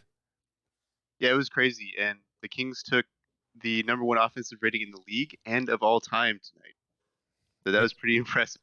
And I know at the beginning of the season we talked about how the team would be really like an explosive offense, like before the season started, but I never expected they'd be the best offense of all time. And the thing is Keegan's starting; he's a rookie, and then we also have Vezenkov in the wings, who's the EuroLeague MVP with the quickest release in the entire world. Ooh, we may be scoring 170 a game next year. And we're talking about defense. We're changing the game. We don't play defense. Stop. No, that's the thing. So we don't play defense. We get the stops when necessary. We score buckets. Yep, not how the game works, but I think that's how it works. Nope. I mean, the offensive talent will be even better next year. Even better. And that's just impressive. The offense will be better next year than it was this year. You're calling it now. You're calling it now that he's coming over? I think he is. How could he not want to? Right. See, well, I mean, I'm with you. I'm with you. Your confidence level is just like, I mean, something. he makes $1.5 million over 3 years. Dude. Or something like that. He's making like a $4 million contract for a 3-year deal. I mean, he's gonna make that per year in the NBA or more. Again, I'm going to acknowledge something real fast. Drew Mack calls in about PJ Dozier. Now we have Dave hitting us up about, hey, when Vezenkov comes over next year, just wait. Going back to this game tonight, what was your favorite thing about the game? I mean, Monk was just super impressive tonight. Like, he has had a lot of games where he's struggled to be impactful on the offensive end, but you always knew that Monk had that super high end talent.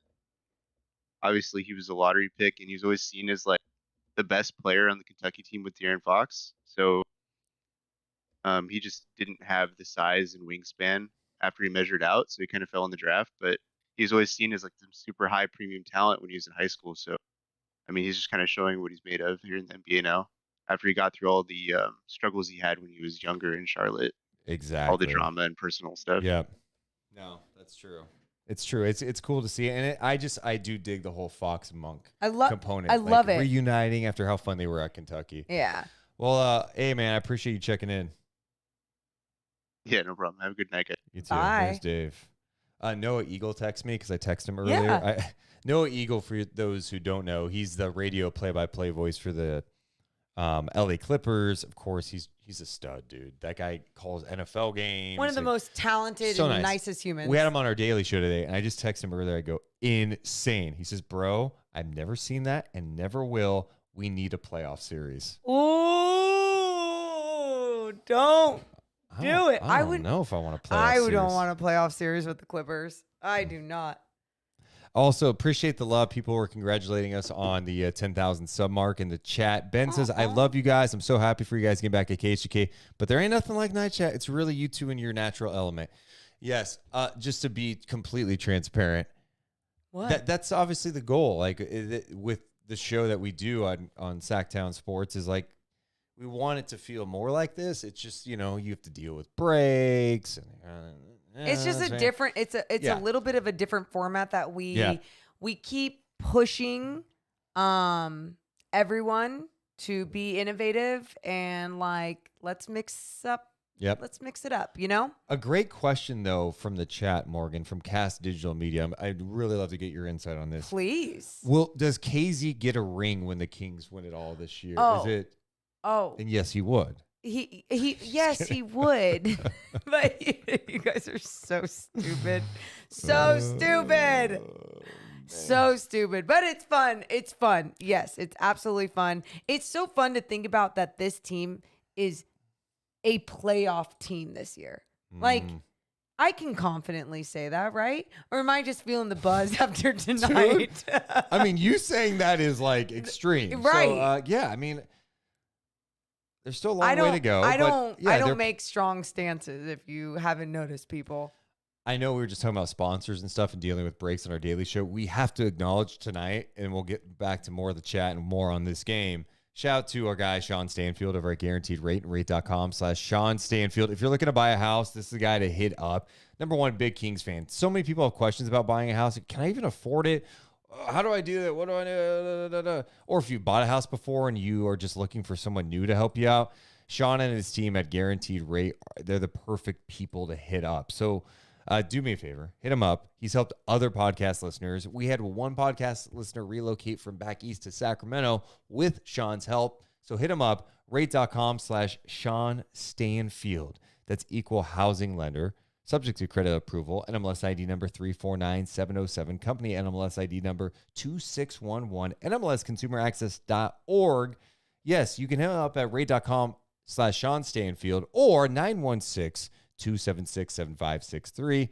That's call or text him, 916-276-7563. Thanks so much to our friends over at Guaranteed Rate. Guaranteed Rate. So stupid. I love how many people want to chat tonight. Oh my God. Tonight is special.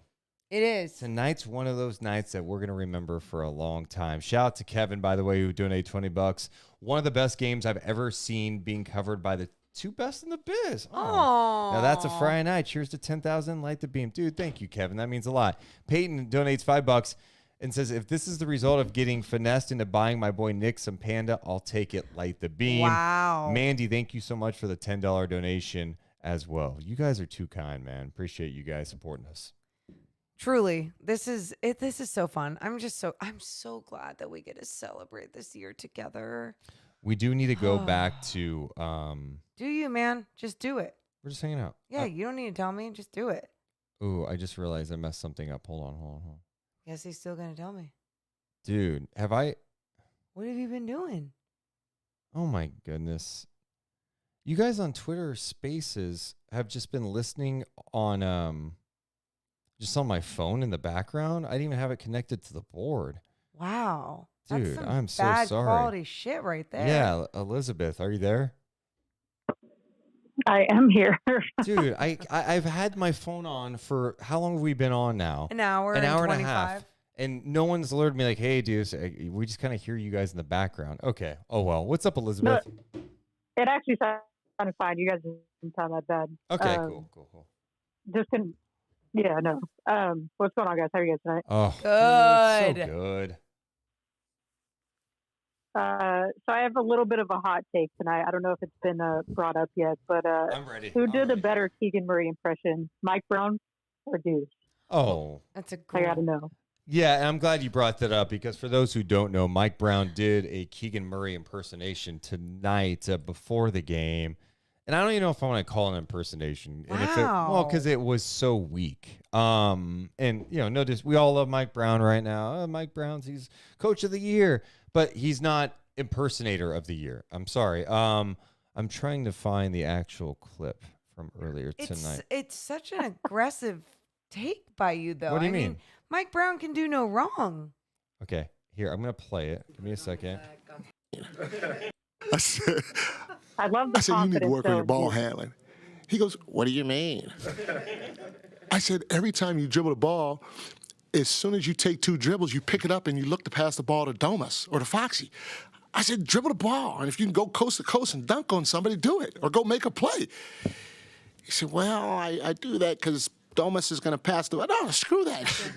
You can do it. Go do it. And he goes, I know I can do it. I don't need to work on my ball handling. I said, okay, show me. So that was an unbelievable move. So he's talking about the move last night. He made some unbelievable moves tonight, but that wasn't a good impression. No, your Deuce's impression is better, and Thank all you. that. Thank you. You know why though? It's because Deuce buys in a little bit more. Yeah, I can dribble, coach. Sure, that's fine. Sure. It's not. It's again. Neither one of you. Neither one of you. I love the time, but Yeah, I'm just trying but to. I love the fact that he actually took. No, go ahead. I'm sorry. I was just trying to force my Keegan in there. Go ahead. Finish what you're gonna say.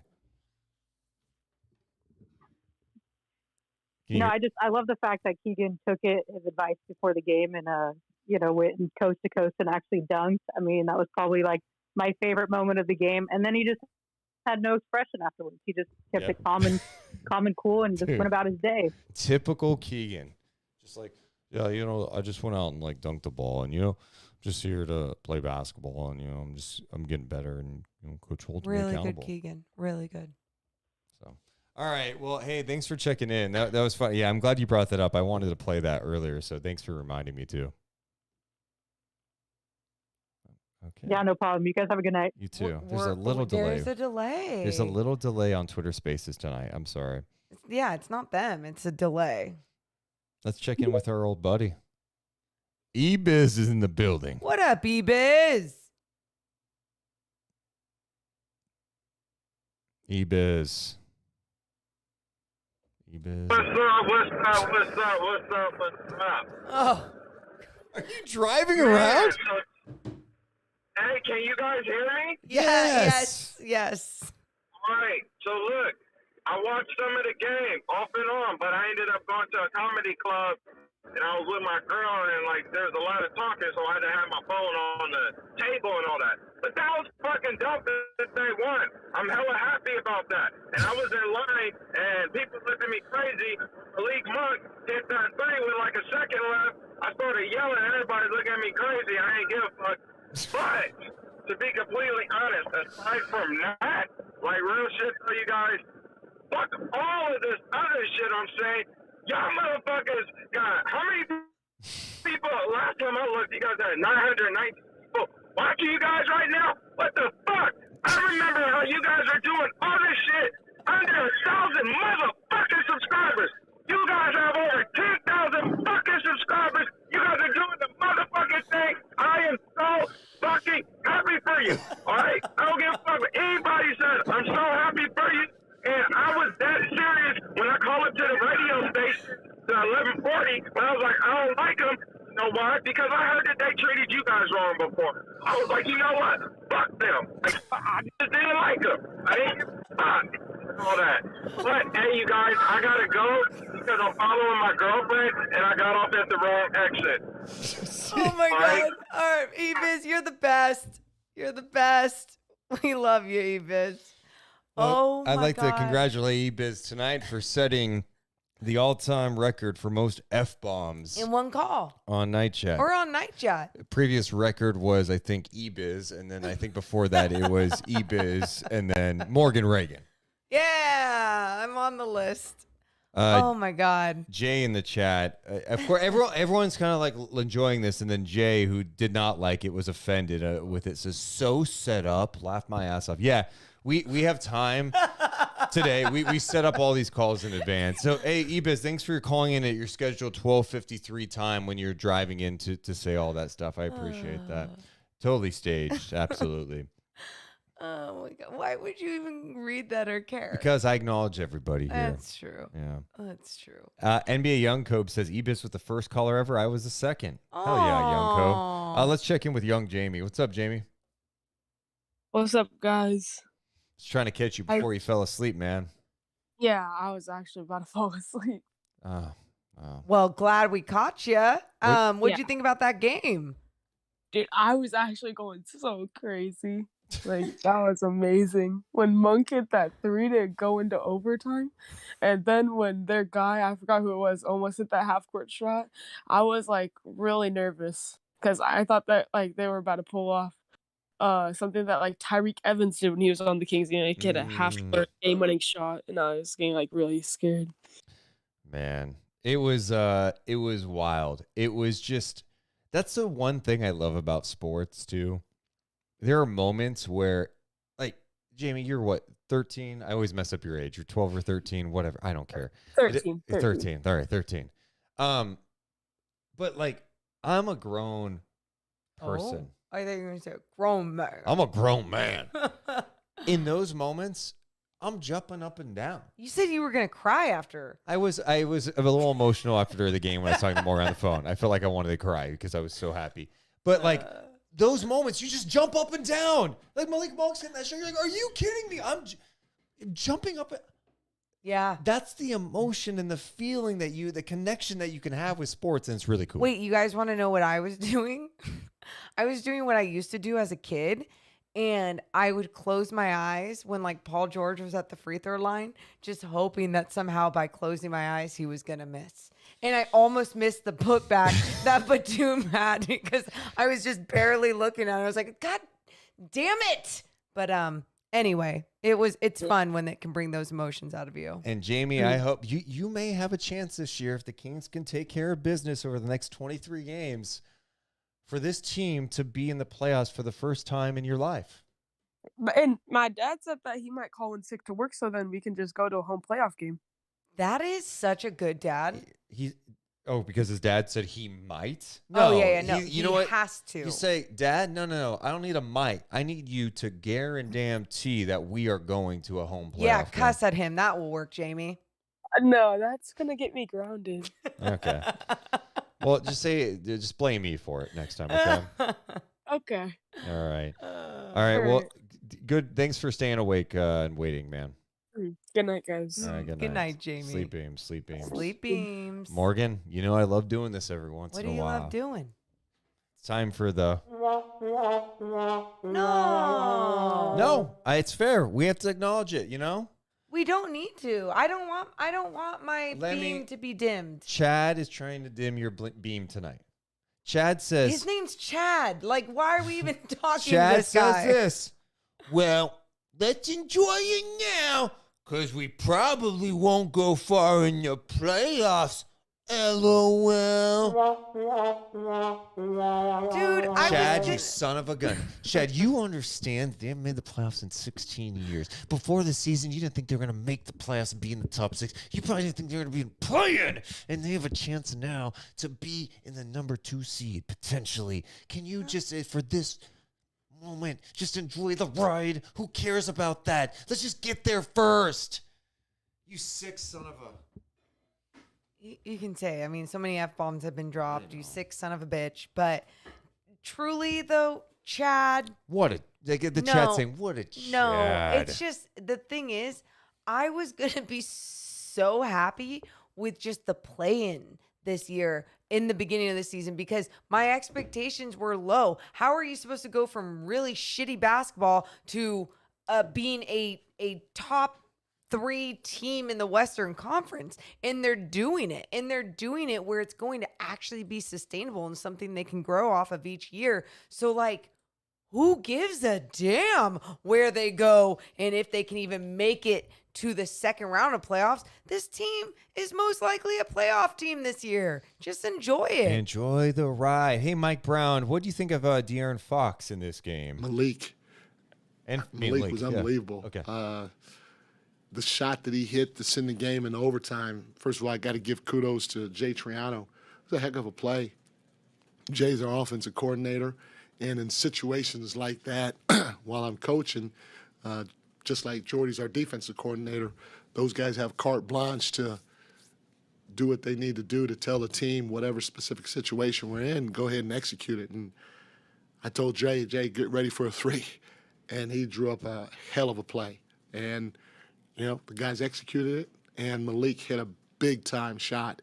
But Malik's ability to get into the paint and finish at the rim through contact, to get out in transition, his poise shooting the basketball, his defense, it was all huge. He and Foxy, I mean, between the two of them, 87 points. I've been in this league 30. I don't know if I've seen that.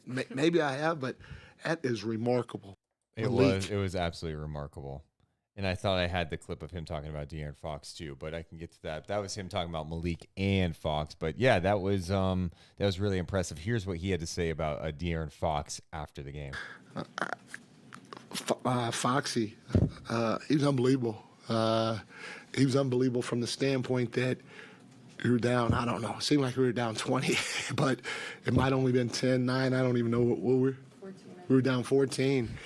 And he had 2, maybe 3, maybe 4 just huge steals where he got up into the ball and pressured the ball and got deflection after deflection after deflection that turned into points. And then, obviously, his ability to score for us was huge. The 42 points is unbelievable.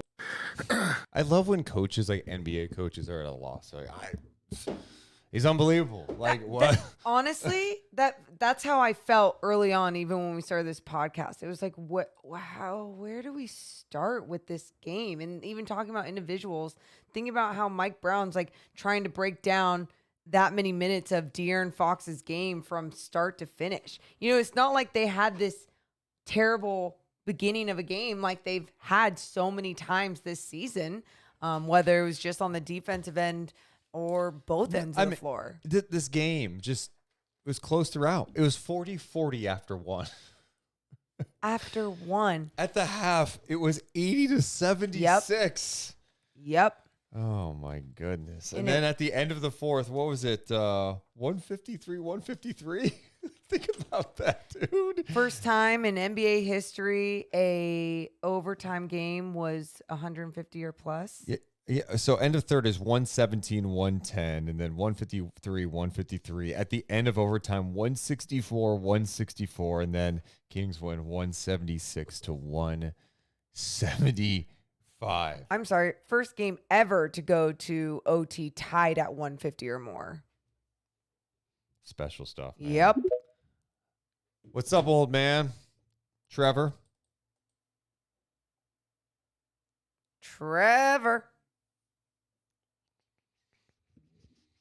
Going once. Ryan in the chat, by the way, says, can you believe Fox was one of the last picks in the All-Star game? Absolutely ridiculous. I know, right? Yeah, it is. It is pretty wild. The disrespect was real. Trevor, are you there? 3, 2. Okay. Sorry, Trev. I don't know what happened, man. Let's try King's Next Level. What's up, King's Next Level? King's Next Level. Damn. Man, we're striking out late. Yeah, now. dude. Striking All out. good. Can you hear me? Yeah, we got you. What's up, dude? Hey. Oh, my fault. You're good, man. What's up? This Buddha. How you doing, man? Buddha, Oh, what's up, man? What do you see tonight?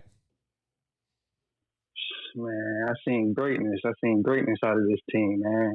For real, when I watched the game, I seen the best game I ever seen in my life. Cause that was crazy stuff. Like, and I watched a lot of basketball. So for me to say that that's the best game, what was the score? 176 to 175 or something like that. Like, yep. That's like they said, that's an all-star score, but it wasn't no all-star game. Like, people was playing defense out there. Fox was playing defense out there. Everybody, they was at least putting their hand up. Like it was shots being made that was like super impressive. So you can't really complain about it. But we can keep improving. But it's things we gotta work on. But hey, right now, I see great things out there. I just want to say, Deuce, man, you said that you said we can't win the championship, man. I think we should just enjoy the moment, like you said, brother, man, because the way them boys look, I feel like anything can happen. I see greatness out there, man. Fox taking that level that we thought at the beginning of the season when he was averaging 28 before the injury last year, and he came back, and right now he's doing far and greater things. So, like, I think the sky is the limit for us. So. It's great. Everything going up. You need to enjoy the moment. You're over there talking championship, but yes, I love your enthusiasm, man. I appreciate you as always, Buddha. I ain't talking champions. Hey, I called at the beginning of the season. I said they're gonna be a contender, right? Okay. I'm telling you, they're a contender. Long way to go. Like, I'm not sure they're there. I ain't gonna say championship, but like you said, I'm gonna use your words against you. Just enjoy the moment. Don't say what's gonna happen. Let's just enjoy the moment, because you put trust in them guys. Buddha, you just said they're going to be a contender. I'm allowed to say, nah, they're not allowed to be a contender. You can't say they're a contender and Deuce, you enjoy the moment. I'm allowed to say it too.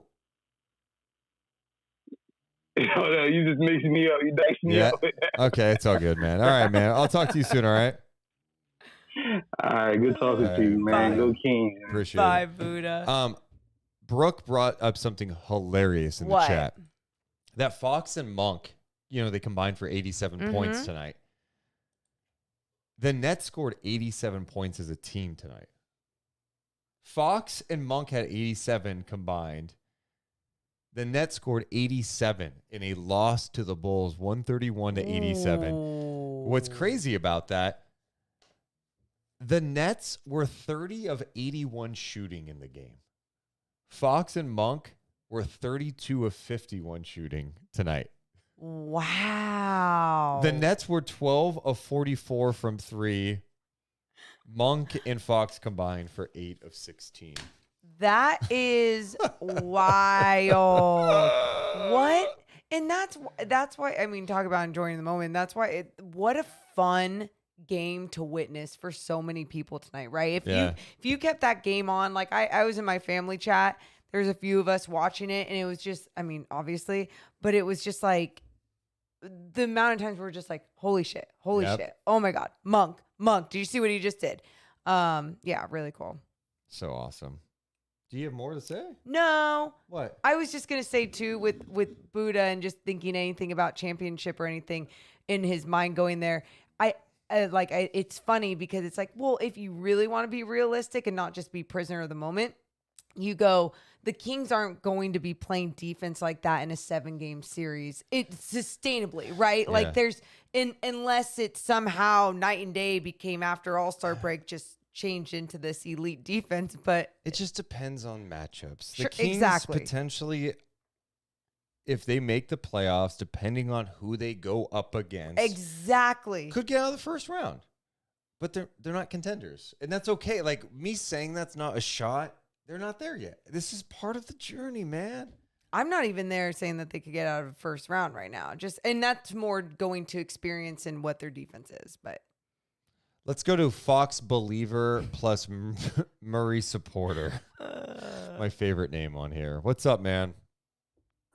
Hello, hello. Good evening. Good evening. Good morning. It's 1 o'clock in the morning. My apologies. Good morning. It's all good, man. What's up, dude? I was at the game. Oh, shit. Wow. How was it? One, my voice is gone. Oh.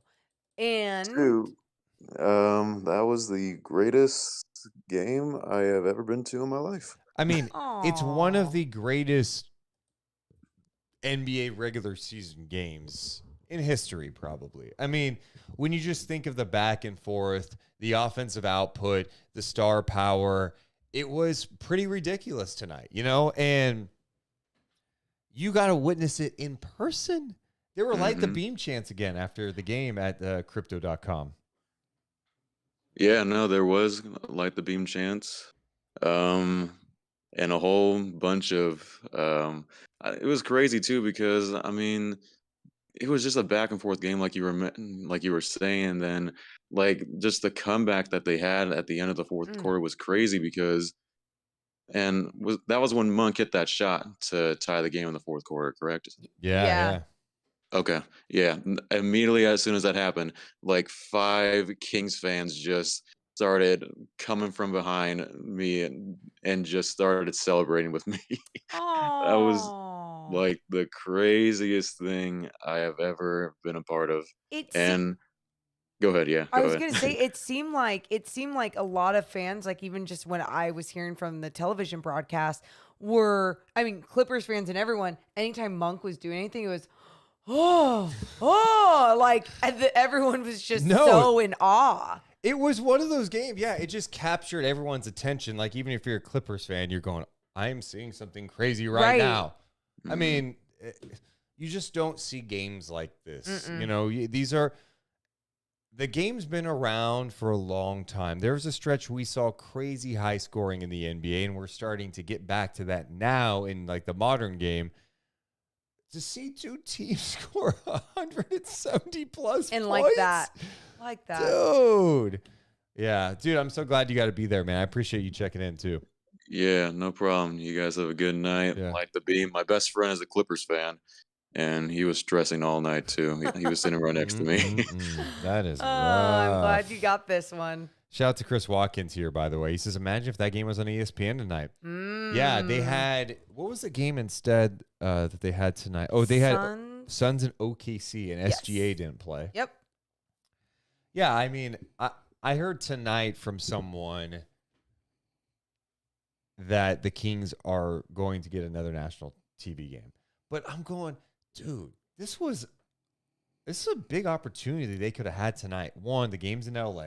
You get the LA market. Westbrook's first game. And the Kings wake up. They've got 2 All-Stars, and they're a high-octane team. If that game was on ESPN tonight, monster ratings. And instead, they're playing, hey, it's OKC Phoenix.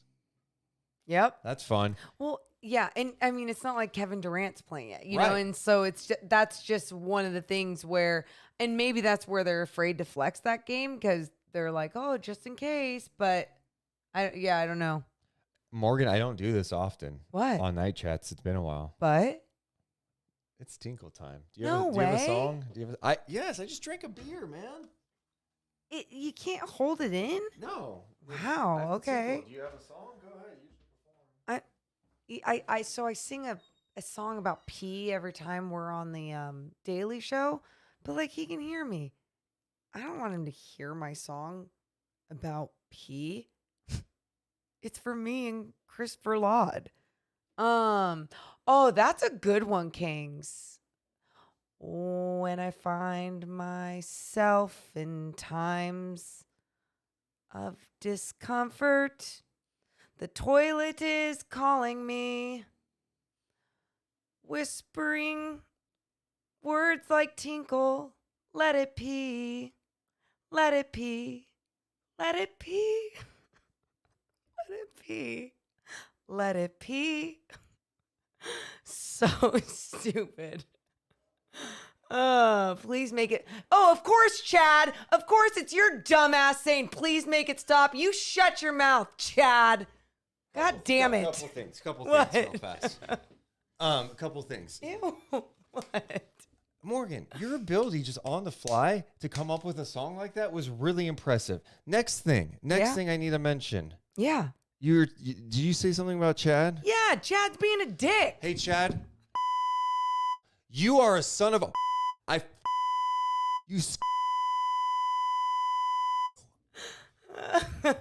You're coming here to ruin my mood. The Kings put up 170 points tonight. We're really nice. We're really inclusive, Chad. You are not invited right now. We're going to meet Chad at Kings game, and I'm going to give you the dirtiest look to your face. I'm so mad at you. When you go to one of our young fans, loyal Sac Kings fan. What's up, dude? Hello. Hey, what's up, man? It's kind of a crazy game today. I was like so scared. Like I was gonna start sobbing if they lost this game. I'm not even lying. You're gonna So start was Deuce. If they lost? Yeah, if they lost this game, I was gonna cry. Yeah. How did it feel tonight to see this win? It just felt great because like being the third seed and being like this team is like different because like it's a back-to-back, right? You beat the Trailblazers, and then you come here today and score 176 against a full healthy, except for Zubac, Clippers team, who has Westbrook now and Plumlee, and Kawhi drops 40 something points on you, and you still come out with the win. It's insane. Yeah, I wasn't very impressed with Plumlee in this game. I know late he had that dunk late where they closed out a little too hard on Westbrook, and that allowed Plumlee to go free. The help came over late, and he dunked it, but I didn't think he was very good tonight. So glad the Kings didn't go. Well, I'm just saying, we hyped him up in Sacramento like he was a second coming, and I'm like, he kind of looked like a backup big, right? Yeah, You know? no, and that's no disrespect. He saw the double-double, but no. Yeah. What else do you like, man? The way that we played the defense in like the last, I think it was the fourth quarter or overtime, where Fox got that steal and shoe fell off, and then like King got that steal. That got me so hyped because I thought we were honestly gonna lose when we were down, and then we just got so many defensive stops, and it's insane because like when's the last time you talked about the Kings' defense winning a game and not the offense?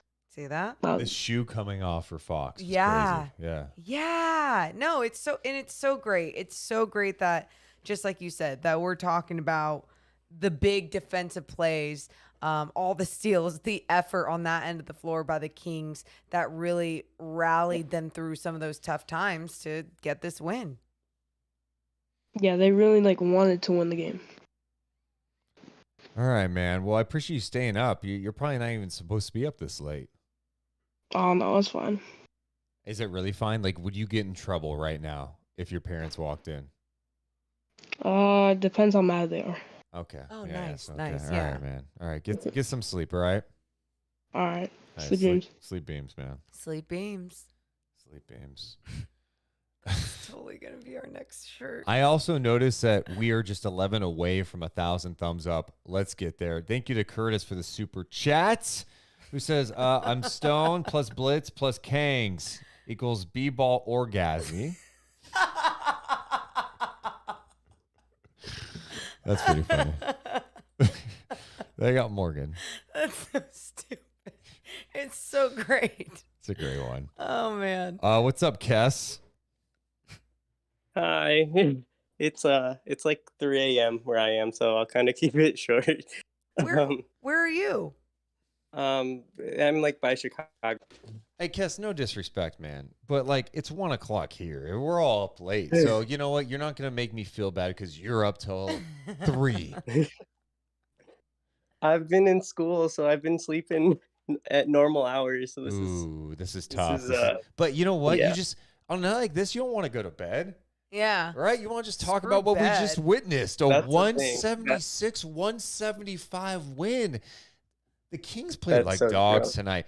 You know what? I know you have thoughts, Kes, but Deuce does no, too. I just have something to say. What? I was not confident at all going into this game Oh, tonight. I know. And I'm not normally like that, but I just think the Clippers I'm like, that's a terrible matchup. Second, I have a back-to-back. They're a team that can switch on you. It's going to be challenging. Can the Kings play with an edge? Can they play physical? They did, man. They played fast. They controlled the pace. Definitely. They got stops. Mike Brown's getting fired up. He got a technical tonight after that garbage to bonus call. Yep. They played tough tonight. And that was, to me, the team. Obviously, we've watched these guys play all the time, so we get hyped off their success. They took a serious step tonight. Yeah, I think everyone did. Everyone in general, like even the bench, and I'm kind of alluding to what I'm going to talk about. I'm very proud in like Metu individually, because especially when Domas got fouled out, like everyone was kind of doomer. Like, man, like we just lost Domas. Like Metu's gonna have to play the rest of the game. But I mean, he made mistakes, but he made up for it. Like every little thing, and he was playing with effort. Like he got 2 steals tonight. Like he's never Those really. are big. Those are big. Yeah. I mean, and that's the thing. Like with role players, they're not going to be perfect, right? They're going to make mistakes. Sure. You just hope that they don't do it all the time. And Metu made a couple of mistakes tonight, but he also came up with some big plays. He did a good job of picking up where they left off, understanding, okay, this is what's at stake. This is the tone. I got to try matching it all. And I thought he did a good job of really just trying to step up, be there, and staying disciplined. Yeah, and even on the boards too, like he was getting like boxed up by like Batum a little bit, but when we needed a board to keep the game alive, like he was there and he grabbed it. So it's just like we want this effort from Metu consistently and not just like in overtime, but he played really well today. Yeah, they needed him in a big way. Yeah. You know, I get nervous sometimes, especially late in the game. I'm like, all right, they're bringing in Metu. I got nervous late in the game when I see Harrison Barnes trying to check Kawhi Leonard, right? That's a tough matchup. So the whole team responded in a significant way tonight. It's one of those wins. Dude, road wins are so sweet, especially against a good team, and doing it in this fashion. Hopefully this could propel them. You know, I said this before the break too, or during the All-Star break. Everyone's like kind of down. Hey, the Kings are 6-7 their last 13. They haven't been totally the same, and all these other teams got better at the deadline. And I think some people just assume that, because they were playing like this before the deadline, that means they're going to keep playing like that after the All-Star break, not deadline, All-Star break. Yeah, there we go. No, who says they can't get better? I know. Keegan's getting better. I know. We're seeing signs. Fox is playing the best he has ever played as a pro, dude. And I think sometimes too, you guys, really quick, it's just like when you see with your eyeballs, excuse my words, with my brain, you see teams making adjustments with trades, with moves, all these different things. You go, okay, well, the Kings then are going to stay the same. And you're exactly right. Who's to say, like, why? Just because something isn't physically changing right in front of your eyes with a trade or a move or even the buyout market doesn't mean that these guys, something else didn't come over them where they could take the next step in their game as an individual or as a team. And that's what I feel like we're going to start seeing. Not even like that though. I completely agree with everything you said, but I think like the All-Star break, like, and actually having All-Stars in the game and everything, like that motivated like Fox to really like play up, because like he finally got that validation he's been kind of wanting for years. Because we've all known he's been an All-Star, but the team just hasn't really been that good. But we're seeing like what we saw in flashes previously. Like in years, we're seeing that consistently over these past 3 games. And that's like really, really exciting to see. Yeah. Hey, Cass, I appreciate you checking in with us tonight, man. No, yeah, thanks for having me. Thank you. There's Cass. Get some sleep, man. Our buddy King's Film Room put this out, and this is kind of crazy to look at. Some of the Kings' point totals on the season: 176 tonight, which again, 176, 153, 140, 139. They've scored 137 twice, 136, 135, 134 twice, 133 twice, 132, and 130 twice. That's absurd. It's a lot. I mean, it's a different day and age of the NBA, but truly, you look at these numbers against some of the best players in the world. I mean, that are some of the best teams in the world, right? That can play defense and come together. And there's still at times that this Kings offense is unstoppable, and it's just fun. And I feel like we have not seen that yet against a really talented defensive team. Like when they played Boston, and I'm trying to think of some of the other matchups this year where it's problematic for them, where they just couldn't get in their rhythm because these teams are locked in defensively. They really had to work offensively. I think we saw it sometimes with Memphis this year.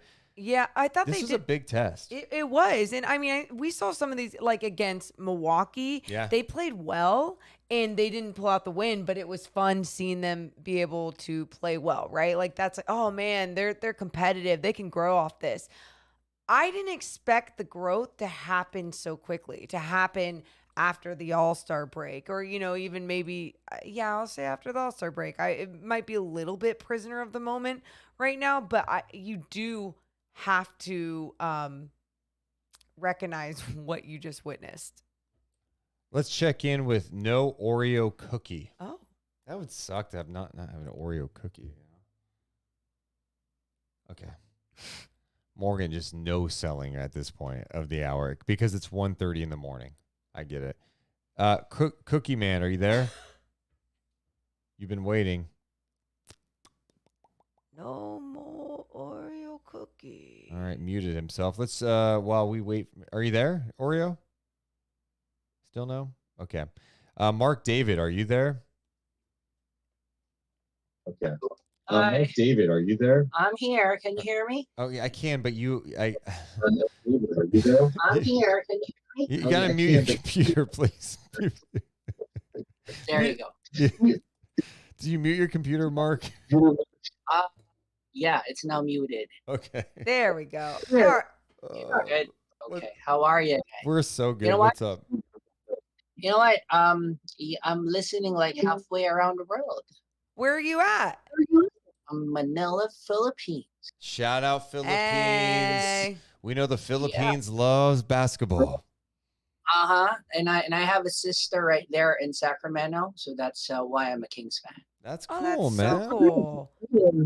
And you know what? You know what? I want to tell you guys. So you go ahead and it's like a kudos to you doing this in the morning. So like that's like what late night in there.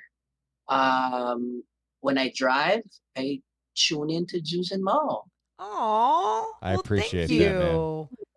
YouTube, yeah. So that's why I know Mo here wants to be a dog when she was 7, and I know she sings. I know her mom is an author, and I know Zeus here has this big chug of water that he brings along. See, I follow you guys quietly. I'm in. Well, Mark, you're locked in, man. That's so cool. Do you by any chance watch the Kings, or do you just follow us and then we tell you about the Kings?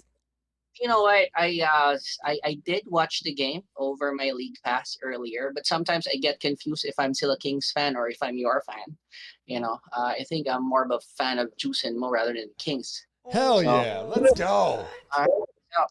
Anyway, so while I was watching the game earlier, I was playing my NBA 2K, where my Kings there is like what champions for like 8 of the last 10 years already. Amazing. It's 16 years of losing, right? So I had a coping mechanism. So sometimes when the Kings lose in past seasons, then I just get to play, and there they win. so you know how it feels good that this time we're winning, but then I just wanted to share. In the past, I play 2K, there they win. So it's my coping mechanism. I love it. Yeah, you got to cope in whatever way you can, especially during the tough times. Mark, I appreciate your energy. I appreciate your love. Shout out to the Philippines, and hopefully we talk to you again soon, man. Yeah. Yeah. Okay, see ya. Bye. Bye, Mark. Shout out to Mark David, dude. Dude, so sweet too. That was so nice. My gosh. Much nicer than Chad, but what I will say, I saw a lot of people hating on Chad in the chat, and it made me feel bad, even if Chad is a dick. Okay, it's Chad. It's okay. You He's know? fine. He's Okay. fine. He's tough. Okay. Let's check in. We're gonna keep going. Why not? Are you good? You good on time? Sure. CJ, what's up? What's up? Deuce and Mo. Can y'all hear me? Yeah, what's up, CJ?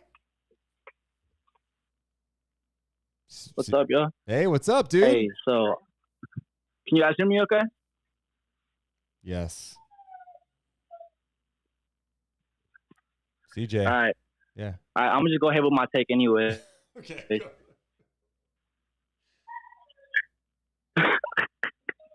Jesus Christ, I can't figure it out for my Wi-Fi or what. But anyways, all right. So I have a take, and I don't know if it's that stretch of a narrative to say, but I honestly think that De'Aaron Fox is the best starting point guard in the league. Explain.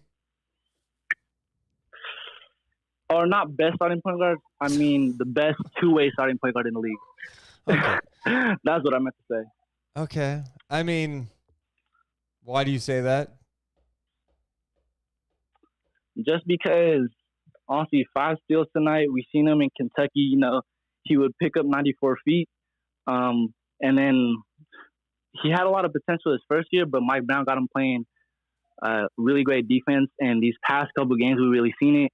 Versus like Kyrie Irving, he showed up in a big way on that second game back. And even, tonight going against Paul George, picked him at half court, went in for late. 5 steals is no joke. And, with the 45 plus or 42, like, he's a tough cover, and he's tough on both sides of the court. So, yeah, that's why I honestly think he's best two-way point guard in the league.